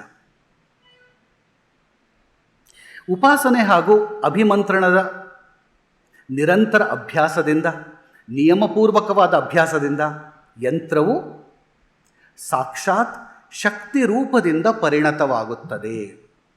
ನಿಯಮಿತವಾಗಿ ಶ್ರೀಚಕ್ರವನ್ನು ನಾವು ಉಪಾಸನೆ ಮಾಡಿದ ಪಕ್ಷದಲ್ಲಿ ಅದು ಕೇವಲ ಯಂತ್ರವಾಗಿರಲ್ಲ, ಅದು ಶಕ್ತಿ ರೂಪಾತ್ಮಕವಾಗಿ ಅದು ವಿಕಾಸ ಹೊಂದುತ್ತದೆ ಹಾಗೂ ಅದು ಪೂರ್ಣ ಆನಂದದಾಯಕವಾಗುತ್ತದೆ. ಇಂತಹ ಸ್ಥಿತಿಯ ಕಲ್ಪನೆ ಕೂಡ ನಮಗೆ ಅಸಾಧ್ಯ. ಹೇಗೆ ಮಾಡ್ಕೊಳ್ಳೋಕ್ಕೆ ಸಾಧ್ಯ? ಸಿಗಲ್ಲ ಈ ಜ್ಞಾನ. ಈ ಪ್ರಕಾರವಾಗಿ ಈ ಯಂತ್ರ ಅಥವಾ ಚಕ್ರ ಅಂತ ನಾವೇನು ಕರಿತೀವಿ, ಇದು ಕೇವಲ ನಿಷ್ಕ್ರಿಯ ಸ್ವರೂಪ ಅಂತ ನೋಡೋಕ್ಕಾಗಲ್ಲ. ಈ ಕಾರಣಕ್ಕಾಗಿ ಹೇಳ್ತಾರೆ, ಶ್ರೀಯಂತ್ರನ ಮನೇಲಿ ಇಟ್ಕೊಂಡ್ರೆ ಅದಕ್ಕೆ ಪೂಜೆ ಮಾಡಿ ಉಪಾಸನೆ ಮಾಡಿ ಅದು ಮಾಡಿದಾಗ ಅದಕ್ಕೆ ಶಕ್ತಿ ಸ್ವರೂಪ ಬರುತ್ತೆ. ಅದು ಕೇವಲ ಲೋಹ ಅಲ್ಲ, ಕೇವಲ ಜೊಮೆಟ್ರಿ ಅಲ್ಲ, ಅದ್ರ ಒಳಗಡೆ ಏನು ಪವರ್ ಇದೆ ಅರ್ಥ ಮಾಡ್ಕೋತಾ ಹೋಗಬೇಕು. ಈ ಚಕ್ರವು ಪರಾಶಕ್ತಿಯ ವಿವಿಧ ಸಾಕ್ಷಾತ್ ಸ್ವರೂಪ. ಈ ಶ್ರೀಚಕ್ರಕ್ಕೆ ತನ್ನದೇ ಆದ ಶಕ್ತಿ ಇದೆ ಹಾಗೂ ಇದರ ಅನುಭವವು ಕೇವಲ ವಿಧಿವತ್ತಾಗಿ ಉಪಾಸನೆ ಮಾಡಿದ ಅಥವಾ ಮಾಡುವ ಸಾಧಕರಿಗೆ ಮಾತ್ರ ಸಿಗುತ್ತೆ. ಎಲ್ಲರಿಗೂ ಈ ಶ್ರೀಚಕ್ರದ ಒಂದು ಪವರ್ ಸಿಗೋದಿಲ್ಲ. ಈ ಯಂತ್ರನ ಅಥವಾ ಯಾವುದೇ ಚಕ್ರನ ಕೇವಲ ಮನುಷ್ಯನ ಮಾನಸಿಕ ಕಲ್ಪನೆಯ ಉಪಾಧಿ ಅಂತ ತಿಳಿಯೋದು ಭ್ರಮೆ. It is a human construct or human ಮೈಂಡಿಂದ ಬಂದಿರೋ ಕನ್ಸ್ಟ್ರಕ್ಟ್ ಅಂತ ಹೇಳಿದ್ರೆ ಅದು ತಪ್ಪಾಗುತ್ತೆ. ವಾಸ್ತವವಾಗಿ ಈ ಚಕ್ರ ದರ್ಶನವು ಮಹಾನ್ ಋಷಿಗಳು ಮಾಡಿದಂತಹ ಯುಗಗಳ ತಪಸ್ಸಿನ ಫಲಸ್ವರೂಪವಾಗಿ ಸಾಧ್ಯವಾಗಿದೆ. ಈ ಚಕ್ರವು ಪರಾಶಕ್ತಿಯ ವಿವಿಧ ಸಾಕ್ಷಾತ್ ರೂಪ. ಶ್ರೀಯಂತ್ರವು ಭಗವತಿಯ ಶರೀರ ಹಾಗೂ ಭಗವತಿಯ ದೇಹ ಮುಖ್ಯ. ಶ್ರೀಚಕ್ರವು ಭಗವತಿಯ ಶರೀರ ಹಾಗೂ ಅವಳ ದೇಹ. ಈ ಕಾರಣದಿಂದಲೇ ಭಾರತೀಯ ಸನಾತನ ಧರ್ಮದ ಪರಂಪರೆಯು ಯಂತ್ರ, ಮಂತ್ರ ಹಾಗೂ ದೇವತ ಈ ಮೂರನ್ನೂ ಏಕರೂಪ ಎಂದು ಪುರಸ್ಕರಿಸಿದೆ. ಈ ಕಾರಣದಿಂದಲೇ ಮತ್ತೆ ಹೇಳ್ತೀನಿ, ನಮ್ಮ ಭಾರತೀಯ ಸನಾತನ ಧರ್ಮ ಮಂತ್ರ, ಯಂತ್ರ ಹಾಗೂ ದೇವತೆ ಈ ಮೂರೂ ಒಂದೇ ಏಕರೂಪ ಅಂತ ಭಾವಿಸಿದೆ. ಯಾವ ಸಂಸ್ಕೃತಿಯು ಯಂತ್ರ ಮಂತ್ರ ಹಾಗೂ ದೇವತಾ ಈ ಮೂರನ್ನು ಒಂದೇ ಅಂತ ಭಾವಿಸಿಲ್ಲ. ಆದರೆ ಈ ಮೂರು ಒಂದೇ ಹೇಗೆ ಅಂತ ನಮಗೆ ಗೊತ್ತಿಲ್ಲ. ಆ ಒಂದು ವಿಜ್ಞಾನವು ನಮ್ಮ ಅಜ್ಞಾನ ರೂಪದಿಂದ ಅದು ಈ ಕಲಿಯುಗದಲ್ಲಿ ಮುಚ್ಚಿಕೊಂಡಿದೆ. ಅದನ್ನು ಆದಿಶಂಕರರು ಸೌಂದರ್ಯ ಲಹರಿಲಿ ಇಟ್ಟಿದ್ದಾರೆ, ಬಚ್ಚಿಟ್ಟಿಲ್ಲ. ಸಾಮಾನ್ಯರ ಕಣ್ಣಿಗೆ ಕಾಣುವ ಹಾಗಿಟ್ಟಿದ್ದಾರೆ. ಪಾರಾಯಣ ರೂಪಕ್ಕೆ ಸಿಗುತ್ತೆ ನಮಗೆ. ಚತುರ್ಭಿಹಿ ಶ್ರೀಕಂಠೈಹಿ ಎನ್ನುವುದು ಶ್ರೀಯಂತ್ರ ಸ್ವರೂಪ ಅಂತ ಗೊತ್ತು. ಈ ಕಡೆ 8, 9, 10 ಇದು ಭಗವತಿಯ ಕುಂಡಲಿನಿ ಸ್ವರೂಪ ಅಂತಲೂ ಗೊತ್ತು. ಈ ಕಡೆ 32ನೇ ಶ್ಲೋಕ 33ನೇ ಶ್ಲೋಕ ಸೌಂದರ್ಯ ಲಹರಿದು ಇದು ಶಿವಶಕ್ತಿ ಕಾಮಃ. ಈ ಶ್ಲೋಕ ಅದು ಭಗವತಿ ಯಂತ್ರ ಸ್ವರೂಪ ಹೇಳುತ್ತೆ ಅಂತ, ಮಂತ್ರ ಸ್ವರೂಪ ಹೇಳುತ್ತೆ ಅಂತ ಗೊತ್ತು. ಆದರೆ ಈ ಮೂರೂ ಒಂದೇ ಅಂತ ಗೊತ್ತಿಲ್ಲ. ಅದು ಮುಖ್ಯ ಅಲ್ವಾ? ಅದಕ್ಕೆ ಕಾಳಿದಾಸ ಹೇಳಿದ್ದು ಸರ್ವಯಂತ್ರಾತ್ಮಿಕೆ, ಸರ್ವಮಂತ್ರಾತ್ಮಿಕೆ, ಸರ್ವ ತಂತ್ರಾತ್ಮಿಕೆ. ಈ ಮೂರೂ ಒಂದೇ. ಅದು ಸೌಂದರ್ಯ ಲಹರಿಯ ಶಿವಶಕ್ತಿಯ ಐಕ್ಯದ ಸಾಧನೆ. ಒಬ್ಬ ಯೋಗಿಗೆ ಮಾತ್ರ ಇದರ ದರ್ಶನ ಸಿಗುತ್ತೆ. ಸೈಂಟಿಫಿಕ್ ಆಗಿ ಹೋದರೆ ಸಿಗಲ್ಲ. ಕೆಲವೊಮ್ಮೆ ಯಂತ್ರ ಹಾಗೂ ಚಕ್ರದ ವಿಶಿಷ್ಟ ಸ್ಥಾನಗಳಲ್ಲಿ ಮಂತ್ರಾಕ್ಷರ ಅಥವಾ ಬೀಜಾಕ್ಷರಗಳನ್ನು ಬರೆದಿರುವುದನ್ನು ನಾವು ನೋಡುತ್ತೇವೆ. ಕೆಲವು ಶ್ರೀಚಕ್ರದ ಒಳಗಡೆ ಬರೆದಿರ್ತಾರೆ, ನೀವು ಗೂಗಲ್ ಮಾಡಿದ್ರೂ ಸಿಗುತ್ತೆ. ಮತ್ತೆ ಕೆಲವೊಮ್ಮೆ ಬರೆಯದಿದ್ದರೂ ಕೂಡ ಆ ಯಂತ್ರದ ಪ್ರತ್ಯೇಕ ಅಂಗವು ಯಾವುದಾದರೂ ಮಂತ್ರಕ್ಕೆ ಸಂಬಂಧಪಟ್ಟೇ ಇರುತ್ತೆ. ಅದರಲ್ಲಿ ಬರೀದೇ ಹೋಗಲಿ ಆ ಶ್ರೀಯಂತ್ರದ ಆ ಭಾಗಕ್ಕೆ ಆ ಮಂತ್ರ ಬೀಜ ಇದ್ದೇ ಇರುತ್ತೆ. ಅಂದರೆ ಬರೀಬೇಕು ಅಂತ ಏನಿಲ್ಲ. ಆ ಶ್ರೀಯಂತ್ರದ ಆ ದಳದಲ್ಲಿ, ಆ ಭೂಪುರದಲ್ಲಿ, ಪಶ್ಚಿಮದಲ್ಲಿ, ಉತ್ತರದಲ್ಲಿ, ಆ ಡೈರೆಕ್ಷನ್ನಲ್ಲಿ, ಆ ಟ್ರಯಾಂಗಲ್ನಲ್ಲಿ, ಫಾರ್ ಎಕ್ಸಾಂಪಲ್ ಅಲ್ಲಿ ತ್ರಿಕೋಣದಲ್ಲಿ ಬಿಂದುವಿನಲ್ಲಿ ನಾವು ಮಂತ್ರ ಬೀಜವನ್ನು ಬರೆಯದಿದ್ದರೂ ಆ ಮಂತ್ರ ಬೀಜದಲ್ಲಿ ಇರುವ ಆ ದೇವತೆಯು ಅದರಲ್ಲಿ ಇದ್ದೇ ಇರುತ್ತೆ. ಆದ್ದರಿಂದ ಶ್ರೀಚಕ್ರದಲ್ಲಿ ಬೀಜಾಕ್ಷರ ಬರೆಯದಿದ್ದರೂ ಆ ದೇವತೆ ಇರುತ್ತದೆ. ವಾಸ್ತವವಾಗಿ ನೋಡಿದ್ರೆ ಯಂತ್ರ ಹಾಗೂ ಮಂತ್ರ ಇವೆರಡೂ ಕೂಡ ಒಂದಕ್ಕೊಂದು ಭಿನ್ನವಲ್ಲ, ಎರಡೂ ಅಭಿನ್ನ. ಬೋತ್ ಆರ್ ಸೇಮ್ ಎಂದರೆ ಎರಡೂ ಒಂದೇ. ಮಂತ್ರವು ಶಬ್ದ ಬ್ರಹ್ಮ ಎನ್ನುವ ಒಂದು ತತ್ವದಿಂದ ಸ್ಫುರಿತವಾಗುತ್ತೆ. ಮಂತ್ರ ಇದರ ಮೂಲಕ ಒಂದು ನಿರ್ದಿಷ್ಟ ರೂಪದ ಆವಿರ್ಭಾವವು ಆಗುತ್ತದೆ. ಅಂದರೆ ಶಬ್ದ ಬ್ರಹ್ಮದಿಂದ ಅಕ್ಷರವು ಉತ್ಪತ್ತಿಯಾಗಿ ಆ ಅಕ್ಷರಗಳಿಂದ ಬೀಜಾಕ್ಷರವು ಒಂದು ಫಾರ್ಮೇಷನ್ ಆಗುತ್ತೆ. ಫಾರ್ ಎಕ್ಸಾಂಪಲ್ ಓಂ ಎನ್ನುವ ಒಂದು ಮಂತ್ರ ತಗೊಂಡ್ರೆ ಅಕಾರ, ಉಕಾರ, ಮಕಾರ, ಓಂಕಾರ ಮೂರೂ ಸೇರಬೇಕು. ಆವಾಗ ಅದಕ್ಕೆ ಓಂ. ಆ ಓಂ ಬೀಜಾಕ್ಷರ ಇದೆ. ಆ ಓಂ ಬೀಜಾಕ್ಷರದ ದೇವತೆ ಯಾರು? ಶಿವ ಅಥವಾ ಗಣಪತಿ. ಹಾಗೆ ಹ್ರೀಂಕಾರ ಇದು ಬೀಜಾಕ್ಷರ. ಹ, ರ, ಇ, ಮ ಅರ್ಧಚಂದ್ರ ಮತ್ತು ಬಿಂದು ಇವೆಲ್ಲ ಸೇರಿದಾಗ ಹ್ರೀಂಕಾರ ಆಗುತ್ತೆ. ಈ ಹ್ರೀಂಕಾರಕ್ಕೆ ನಾವು ಅದರ ಹಿಂದಿರೋ ಬೀಜಾಕ್ಷರದ ಹಿಂದಿರುವ ದೇವತೆ ಏನು ಕರಿತೀವಿ? ಅವಳನ್ನ ಭುವನೇಶ್ವರಿ. ಅವಳಿಗೆ ಲಜ್ಜಾ ಬೀಜ, ಮಾಯಾ ಬೀಜ, ಭುವನೇಶ್ವರಿ ಬೀಜ, ಹೃಲ್ಲೇಖ ಅನ್ನೋ ಅನೇಕ ಹೆಸರುಗಳಿದೆ ಹ್ರೀಂಕಾರಕ್ಕೆ. ಹೀಗೆ ಕ್ಲೀಂಕಾರ, ಸೌಹು, ಕ್ರೀಂ, ಶ್ರೀಂ ಅನೇಕ ಬೀಜಾಕ್ಷರಗಳಿವೆ. ಈ ಬೀಜಾಕ್ಷರಗಳು ಒಂದು ಮಂತ್ರ. ಗಂ ಗಣಪತಯೇ ನಮಃ. ಗಂ ಎನ್ನುವುದು ಒಂದು ಬೀಜಾಕ್ಷರ. ಲಂ, ಯಂ, ರಂ, ಶಂ ಇವೆಲ್ಲ ಬೀಜಾಕ್ಷರಗಳು ನಮ್ಮ ಚಕ್ರಗಳ ಮಧ್ಯದಲ್ಲಿ ದೇವತಾ ಸ್ವರೂಪದವಾಗಿ ಸ್ಥಿತವಾಗಿವೆ. ಅಂದರೆ ನಮ್ಮ ಚಕ್ರಗಳೂ ಒಂದು ಯಂತ್ರ ಸ್ವರೂಪ. ಆ ಯಂತ್ರ ಸ್ವರೂಪದಲ್ಲಿ ಮಂತ್ರ ಬೀಜವಿರುತ್ತದೆ. ಇವೆಲ್ಲ ಒಂದಕ್ಕೊಂದು ಹೆಣಕೊಂಡಿರುತ್ತೆ. ಈ ಮಂತ್ರವು ಶಬ್ದ ಬ್ರಹ್ಮದಿಂದ ಸ್ಫುರಿತವಾಗಿ ಅದರ ಮೂಲಕ ನಿರ್ದಿಷ್ಟ ರೂಪದ ಆವಿರ್ಭಾವವು ಆಗುತ್ತದೆ ಹಾಗೂ ಚಿತ್ ಯುಕ್ತವಾಗಿ ಸಕ್ರಿಯವಾಗಿರುತ್ತದೆ. ಅಂದರೆ ಪ್ರತಿಯೊಂದು ಬೀಜಾಕ್ಷರವೂ ಇಟ್ ಈಸ್ ನಾಟ್ ಪ್ಯಾಸಿವ್, ಅದರಲ್ಲಿ ಚಿತ್ ಶಕ್ತಿ ಇರುತ್ತೆ. ಆ ಚಿತ್ ಶಕ್ತಿ ಇರುವ ಕಾರಣ ಆ ಬೀಜಾಕ್ಷರ ಅಥವಾ ಆ ಮಂತ್ರ ನಿಷ್ಕ್ರಿಯವಲ್ಲ, ಸಕ್ರಿಯವಾಗಿರುತ್ತದೆ. ಮುಖ್ಯ ತನ್ನ ಧ್ವನಿಯ ಮೂಲಕ, ಯಾಕಂದರೆ ಈ ಮಂತ್ರಕ್ಕೆ ಅದರ ಒಳಗಡೆ ವಾಕು ಇರುತ್ತದೆ, ಅರ್ಥವೂ ಇರುತ್ತದೆ. ವಾಕ್ ಇದ್ದಾಗ ಅದರ ಒಳಗಡೆ ಧ್ವನಿ ಒಳಗಡೆ ಇದ್ದೇ ಇರುತ್ತೆ. ಆ ಧ್ವನಿ ನಮಗೆ ಕೇಳಿಸ್ಬೇಕು ಕಿವಿಗೆ ಅಂತಿಲ್ಲ. ಅದರ ಒಳಗಡೆ ಹ್ರೀಂ ಅಂದಾಗ ಆ ಹ್ರೀಂ ಎನ್ನುವ ಧ್ವನಿಯು ಆ ಹ್ರೀಂಕಾರದ ಮಂತ್ರದಲ್ಲಿ ಅಡಕವಾಗಿದೆ.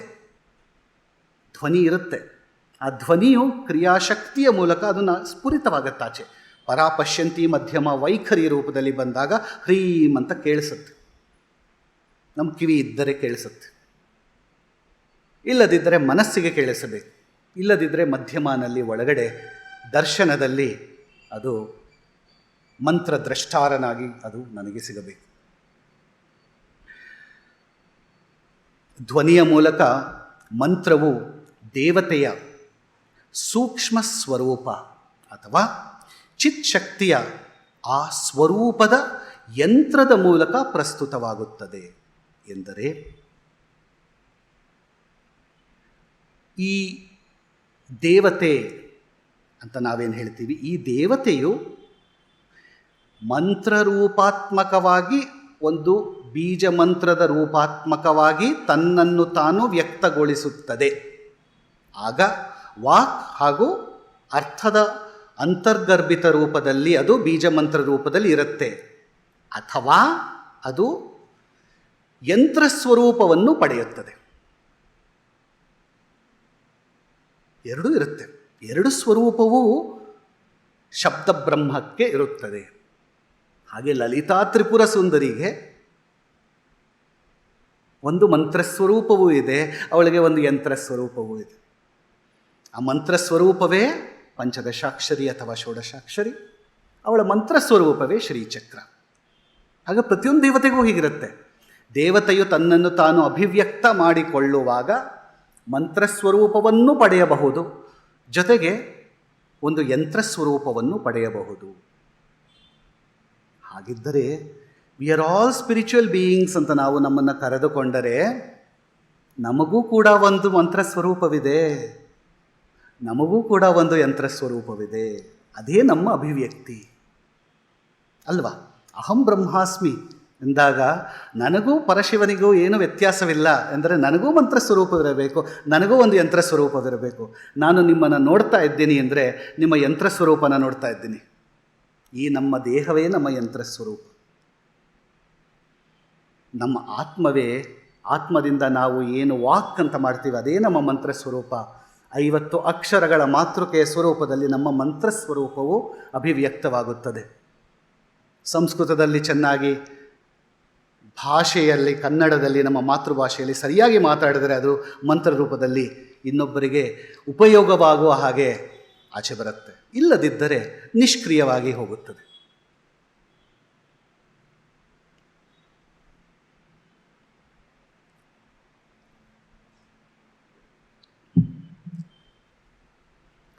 ಮಂತ್ರದ ಧ್ವನಿಗಳು ಅದೇ ನಾದದ ಪ್ರಸಾರಿತ ಶಕ್ತಿಗಳೇ ಆಗಿವೆ. ಮಂತ್ರದಲ್ಲಿ ಒಂದು ಧ್ವನಿ ಇರುತ್ತೆ. ಆ ಧ್ವನಿಯು ಅದರ ಒಳಗಡೆ ಇರುವ ನಾದದ ಉತ್ಪನ್ನವೇ ಆಗಿದೆ. ಎಕ್ಸಾಂಪಲ್ ಕೊಡ್ತೀನಿ. ತಂಬೂರಿಯಲ್ಲಿ ನಾದವು ಇದೆಯಾ? ಮೀಟಿದಾಗ ಮಾತ್ರ ನಾದ ಬರುತ್ತೆ, ಬಟ್ ನಾದ ಇಲ್ವಾ ಅದರೊಳಗಡೆ? ಇದೆ ಅಲ್ವಾ? ನನ್ನಲ್ಲಿ ನಾದ ಇದೆಯಾ? ನನಗೆ ಮಾತನಾಡುವ ಶಕ್ತಿ ಇದೆ, ನಾದ ಒಳಗಡೆ ಇದೆ, ಪರಾದಲ್ಲಿ ನಾದ ಇದೆ, ವಾಕ್ ಹಾಗೂ ಅರ್ಥ ಒಳಗಡೆ ಇದೆ. ನಾನು ಮಾತನಾಡಿದರೂ ಮಾತನಾಡದೇ ಇದ್ದರೂ, ನಾನು ಸಂಗೀತವನ್ನು ಹಾಡಿದರೂ ಆಲಾಪನೆಯನ್ನು ಮಾಡಿದರೂ ಮಾಡದಿದ್ದರೂ ನಾನು ಸಂಗೀತಗಾರ. ಕರೆಕ್ಟಾ ಅಲ್ವಾ? ನಾನು ಆತ್ಮದಲ್ಲಿ ಹೇಳಿಕೊಳ್ಳಬಹುದು, ಆಚೆ ಬರದೇ ಇರಬಹುದು. ಹಾಗೆ ಮಂತ್ರದಲ್ಲಿರುವ ಧ್ವನಿಗಳು ಅದೇ ಅದರಲ್ಲಿ ಇರುವ ನಾದದ ಪ್ರಸಾರಣ ಮಾಡುವ ಶಕ್ತಿಗಳು. ಧ್ವನಿ ಅಂದರೆ ಅದು ಪ್ರಸಾರ ಮಾಡುತ್ತೆ, ಆದರೆ ನಾದ ಇದ್ದರೆ ಮಾತ್ರ ಪ್ರಸಾರ ಮಾಡುವ ಶಕ್ತಿ ಬರುತ್ತೆ. ನಾದ ಇರಬೇಕು ಒಳಗಡೆ. ಈ ಧ್ವನಿ, ಮಂತ್ರದ ಧ್ವನಿ ಅಂತ ನಾವೇನು ಕರಿತೀವಿ, ಇದೇ ಸೃಷ್ಟಿಯ ಕಾರಣ. ಈ ನಾದವೇ ಸೃಷ್ಟಿಯ ಕಾರಣ. ಮಹಾಬಿಂದುವು ತ್ರಿಕೋಣವಾಗಿ ಪರಿಣಾಮ ಹೊಂದಿ ಜಗತ್ತನ್ನು ಉತ್ಪಾದನೆ ಮಾಡುವಾಗ ಬಿಂದು ರೂಪದಲ್ಲಿ, ನಾದ ರೂಪದಲ್ಲಿ ಒಂದಾಗಿರುತ್ತದೆ, ಶಿವಶಕ್ತಿಯ ರೂಪದಲ್ಲಿ. ಆಮೇಲೆ ಅದು ಸೃಷ್ಟಿಯಾಗಬೇಕಾದರೆ ಅದಕ್ಕೊಂದು ವಾಕ್ ಎನ್ನುವ ಧ್ವನಿ ಬೇಕಲ್ಲ. ಜಗತ್ತೇ ಭಗವತಿಯ ವಾಕ್ ಸ್ವರೂಪ ಎಂದಾಗ ಆ ಒಂದು ಮಂತ್ರ ಬೇಕು. ಜಗತ್ತು ಒಂದು ಮಂತ್ರಾತ್ಮಕವಾಗಿ ಸೃಷ್ಟಿಯಾಗುತ್ತದೆ. ಸರ್ವ ಯಂತ್ರಾತ್ಮಿಕೆ ಎಂದಾಗ, ಅವಳು ಭಗವತಿ ತ್ರಿಪುರ ಸುಂದರಿ ಎಂದಾಗ, ಇಡೀ ಜಗತ್ತು ಅವಳ ಮಂತ್ರ ಸ್ವರೂಪ ಎಂದಾಗ ಏನರ್ಥ? ಆ ಮಂತ್ರದ ಧ್ವನಿಯೇ ಬ್ರಹ್ಮಾಂಡವಾಗಿ ಆಚೆ ಬರುತ್ತೆ. ಅವಳೇ ಶಬ್ದ ಬ್ರಹ್ಮ. ಇದು ಶ್ರೀವಿದ್ಯೆಯ ರಹಸ್ಯ. ಇದು ತಿಳ್ಕೊಳ್ತಾ ಯೋಗಿಕ ದೃಷ್ಟಿಗೆ ಇದು ಸಿಗತ್ತೆ.